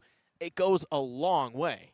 Exactly. And that's the thing, too, where that's one of the best parts about this rivalry game is that it was a great crowd. Both the fans were really into it, and we're definitely happy to have Coach Hardy here. And I'll go ahead and hand over the headset. Yeah, we'll hand it over, and we will talk with Coach Hardy here. Nice and warm. Thanks, Bo. Yes. And the seat is as well. Yeah, right. Coach, thank you for joining us as we're now joined by Coach Hardy here on our post-game show. Coach, you get the win, 7-5. Yep. Overall thoughts? I mean, it was an interesting game, right? I thought that at times we looked really good, and I thought at times they looked really good. Girdler's one of my favorite players to watch. He just battles so hard every. I told him that after the game. It's just he wants every single puck out there. I thought he was great tonight. We got lucky stopping him on a breakaway. I mean, not lucky. I thought PK did a nice job, but he's that top line can go. And they were giving us fits all night. And I just told the boys in the locker room, one of my favorite sayings is, and we've said it here on the post-game show before, is that good teams find ways to win and bad teams find ways to lose. And tonight we were a good team that found a way to win. It's not always pretty. Benny scores the go-ahead goal from the corner on a puck that goes off of a stick. We've been on the other side of that last year in a game, and we got a bounce, and it was an overall, I thought, a really solid, fun, exciting, up and down hockey game. There were a lot of penalties called, especially in the second period, and that was something. You're weathering the storm early on in the season. How important is it to kind of go through those ups and downs and the highs and lows within the game that sets you up for those learning experiences come playoff time? And it's not even the penalties. I thought the penalty calls were good. They did a nice job tonight. It's the, hey, we feel like things are going against us. How do we respond emotionally? And this group they did a nice job. They're pretty mature. For the most part. Obviously, we had some issues with a misconduct there, and that was addressed obviously. But for the most part, I thought we did a really good job of, like you said, weathering the storm. How do you handle it? We got a lot of guys back, but we're a fairly young team. So how do you respond to when something doesn't go your way? How do you respond to when you get a goal scored on you, right? Yeah, and you had goals coming from all four of the lines there, with Ecker adding in the empty net there. You had Lubinski, who helped out on defense there. Tate Hamry scoring too. Overall, the scoring, we talked about it in the pregame show about the depth of this team, and it really showed tonight. Yeah, again, we had depth of scoring, right? We talked to the guys. I remember I think it was our first shift that we got off to a great start with Liam Larson scoring a goal, his first varsity goal here as a Pirate. And I talked to him and Lucas Miller and Ashton Shockman right before the game, and I said, boys, right before that shift, I said 30 seconds. Let's get out there. You're probably gonna get against maybe their top line at some point. We got to think defensive first. Let's just get out there. We'll have an energy shift and get off in 30 seconds. And I said and don't get scored on, right? And they come back and get a goal for us. And that's such a huge momentum boost. And I think, for the most part, almost all of our goals tonight were sort of, 5-man goals, right? Where everybody was involved. We were moving the puck. We're screening. We're getting guys in there. And that was one like that too. So it's good to see everybody scoring, right? And then, Aki, I thought that line was good tonight. They had some issues defensively that we're working on. They're young. They're getting into the system. They just don't, they're not quite, up to full speed yet. We've only had 2 weeks of practice, but I thought they were really good again tonight. Like, their speed makes them just hard to play against, and they work hard. Jay Reese isn't the biggest guy on the ice, but he works his tail off, and he gets pucks. He's picking guys' pockets and coming back, and he's not afraid to stick his nose in there. So, top to bottom, I thought a really good effort tonight. And, Jay Reese was one of those guys. He actually set up one of the goals there late. But, that fourth line, you talked about them and how impressive it was to, you go out there first shift, boom, you get a goal. Yeah. And also, that's with a new player with Shockman involved, too, because he just came in for his first game tonight. Yeah. It just goes to show, how deep you have a guy that comes in, and they just mesh together so well. Yeah, that whole line I thought was good tonight. They maybe didn't play as much as normal. We did a good job. I thought we rolled for the most part. The second period got a little iffy with the penalty kill and the power play. That's always it's tricky to, kind of figure out where we're at. But no, I thought, they were really good tonight. Liam Larson has been a great addition. Wasn't sure, coming from Sacred Heart how he'd fit in, but he's been great. And Lucas Miller provides that sort of veteran presence and that calming presence out there. Like, hey, we got to do this. We got to do this. They were good. I thought the Jackson Reese, Brandon Colborn, Mason Reitmeyer line was real solid all night. Mason he can't quite find the back of the net. He's so close. And Brandon's a little under the weather. It was his flu game, he said, his Michael Jordan flu game. But he got a goal there, so that was nice to see. That kid just scores goals, man. He finds ways to get it in the back of the net. So they were good. And defensively, I thought we were really good again tonight. 3 defensemen scoring. That's huge for us. If we can do that, we're gonna be tough to play against a lot. And 4 of your defensemen have a goal on the season here, just 2 games in. That's always a positive note. I was just about to bring up Mason Reitmeyer because in the first 2 games, he's been all over the place, getting himself A-quality chances, and it feels like he's going to be scoring goals in a flurry here. I mean, at some point, the levee's going to break, right? And he's going to find ways to just get it in the back of the net a bunch. He's buzzing, and he's a kid who he wants it, right? He works really hard. He wants to be good. He feels like when he doesn't score those, he lets his team down. And that's something that we've been working on a little bit is that, hey, what's our self-talk here? How do we bounce back from you just had a great opportunity and you didn't quite score? What do you do, right? So, but yeah, he shoots the puck hard. I think we said that on the last post game. Yeah.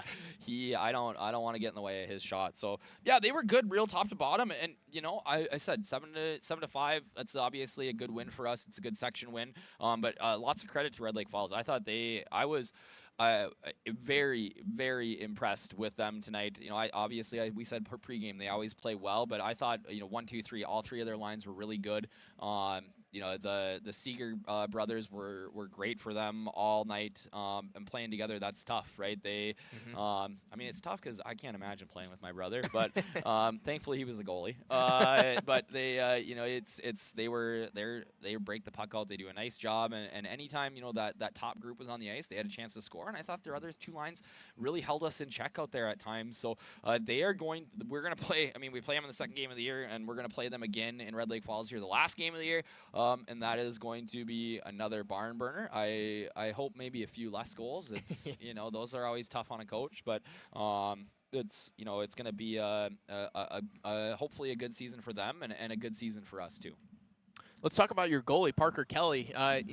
Late in the game, he came up with a couple of really clutch saves, making sure that you guys were able to preserve that lead and kept you guys in it. He had to come up really big, especially knowing that you've got a goal scorer out there in Gavin Girdler. He's put 2 in the net. Their defender, Brock Seeger, he had a couple of goals too. So that those guys are scoring, and he was still able to come up with some really key saves. Yeah, I mean, things got a little hairy there at times. And PK is a kid who is, the best way to describe him is that he's a gamer, right? He finds ways to get it done every single game, and it's the same thing in football. It's the same thing in baseball.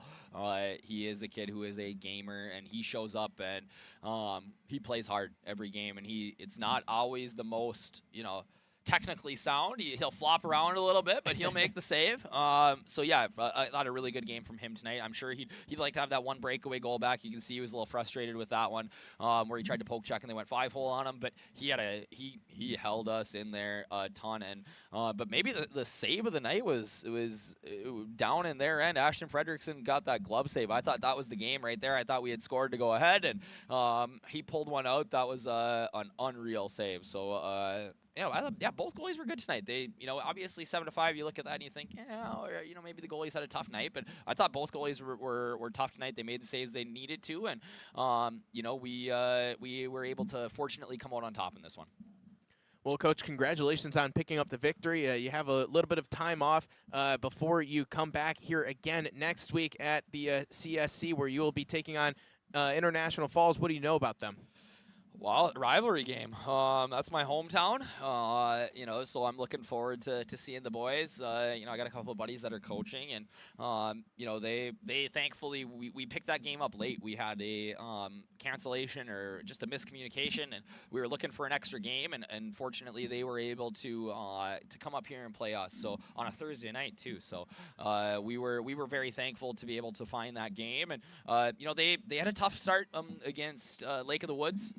who's got a nice team this year. They got a couple of kids who can play, and they, kind of a tough start, 4 goals, 9 shots. They just couldn't quite claw back. So I think they play tonight or tomorrow, and then they're coming here on Thursday, and that's going to be a good game. I always like to play them. I think I'm now, unfortunately, 8-1 against I Falls because we lost last year, but I had the undefeated streak for a while. And then St. Paul Johnson on Friday, right? We haven't talked about that yet, but that's the Lions Cup. That's been going on for about 1 million years, it seems like. I got to get your counterpart here to finish up the finishing touches on the trophy, but we got some time, Bo, because we're going to keep that on Friday, so we'll just add that. We'll add that score after that.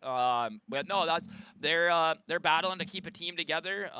Moose does such a good job with those guys down there. It's obviously a unique situation, a very historic school, and they come hard and battle every game. So we got two really good tests for us next week, and hopefully we can win that week of the season and head into the week after 4-0. Well, before we wrap this thing up, how do you make sure that your guys just stay at that 1-0 mentality that we hear about so much nowadays, and try not to worry about win streaks or starting off the season 3-0, 4-0, 5-0, however it may be? It's really hard, right? Yeah. It's really hard. It's hard as a coach. It's hard and it's even harder maybe as a player, right? That it's the most important thing is the next one. And not only the next one, it's the next shift, right? So we have that conversation a lot, that, hey, what we're going to worry about ourselves and how we play. And if we take care of our business, likely the scoreboard's going to take care of itself, right? So it's just about, hey, what's important now, right? What do we need to work on now? What do we need to do to get us ready? And I say it every single year. I want to be a better team in February than I am in December. And some years that starts out with a couple of losses. Fortunately, it's a little easier mentally now when we start out with a couple of wins, but it's all about that growth. And, that's part of growing up too. That's why I think high school athletics are awesome, because, you get a bump in the road. How do you respond? And as an adult, things like that are going to happen, right? You're going to lose a job. You're going to, get in a car accident. You're going to spend $100 trying to get your light fixed on your car today. That was my. I'm not handy. I had to bring it in, but it's. I thought Coach Morgan would do it for me, but he's too busy. But no, it's it's all part of that mentality, right? That we try to teach and impart in these kids, and hopefully they can learn a few things from us that help them on later in life. Well, you start off December on the right foot with a 7-5 victory. Congratulations. We'll see you next week. Thanks. So that was Coach Hardy with his thoughts and comments there as the Pirates get the 7-5 victory over Red Lake Falls, and it will be another busy week next week for us as the Pirates have 2 games there, as we'll be covering those, and should be a good couple of games there as a familiar territory for Coach Hardy against I Falls, and then taking on St. Paul Johnson right on the other side of that game. That will be back-to-back on Thursday and Friday. And it'll be another busy weekend here on KROX as we'll have all kinds of action going on this evening, or this weekend. We have action going on this evening on the radio side as boys basketball is going on there. We have Chris Fee, who is calling that one. Tomorrow, we're going to have Coach's Corner live from the Irishman Shaney. That's going to start at 9 o'clock. And then it will be girls hockey right here at 3 o'clock. That's when puck drop is going to be. We'll have the Riverview Health pregame show starting at 2:30. Champlain Park, Coon Rapids at Crookston. That will be at 3. And we will have the pregame show starting at 2:30. And that is going to be it for coverage here for this weekend, that is. We'll have a couple of Minnesota games on Sunday. It'll be the Minnesota Wild. They host Chicago. That will take place at 1. Minnesota Golden Gophers basketball. The men will take on the Ohio State Buckeyes. We'll have that one tipping off at 5:30. As we take a look one last time at our Draft Sports Bar and Grill scoreboard update.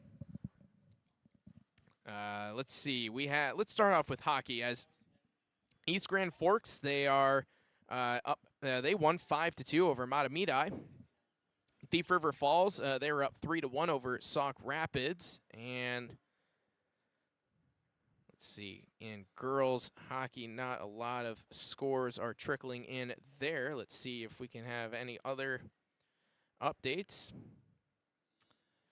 The The Crookston boys, they lost 80-59 in basketball there.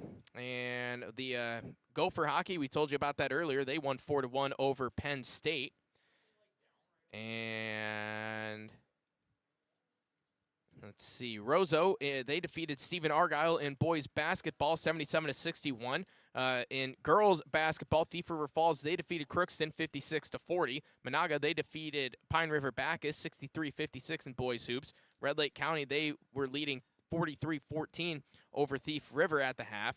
And Ada Borup West, they defeated Hawley 66-48 in boys basketball. Kittson County Central, they were leading Winnimac 50-40 at the half in boys hoops. And seeing if there are any other scores that we can pass along to you. That really is about it for that. So we are going to close up shop here from the CSC. Again, we're going to have girls hockey tomorrow. It will be at 3 o'clock, the drop of the puck. We will have the Riverview Health pregame show starting at 2:30. That's going to be both on the radio side and on the YouTube stream, too. So a couple of ways that you can enjoy that one. Hope you guys have a great night and a great weekend. We'll see you and hope you enjoyed tonight's game. It was a 7-5 victory. Crookston gets the victory. But before we sign off, we'd like to thank our sponsors for making this possible.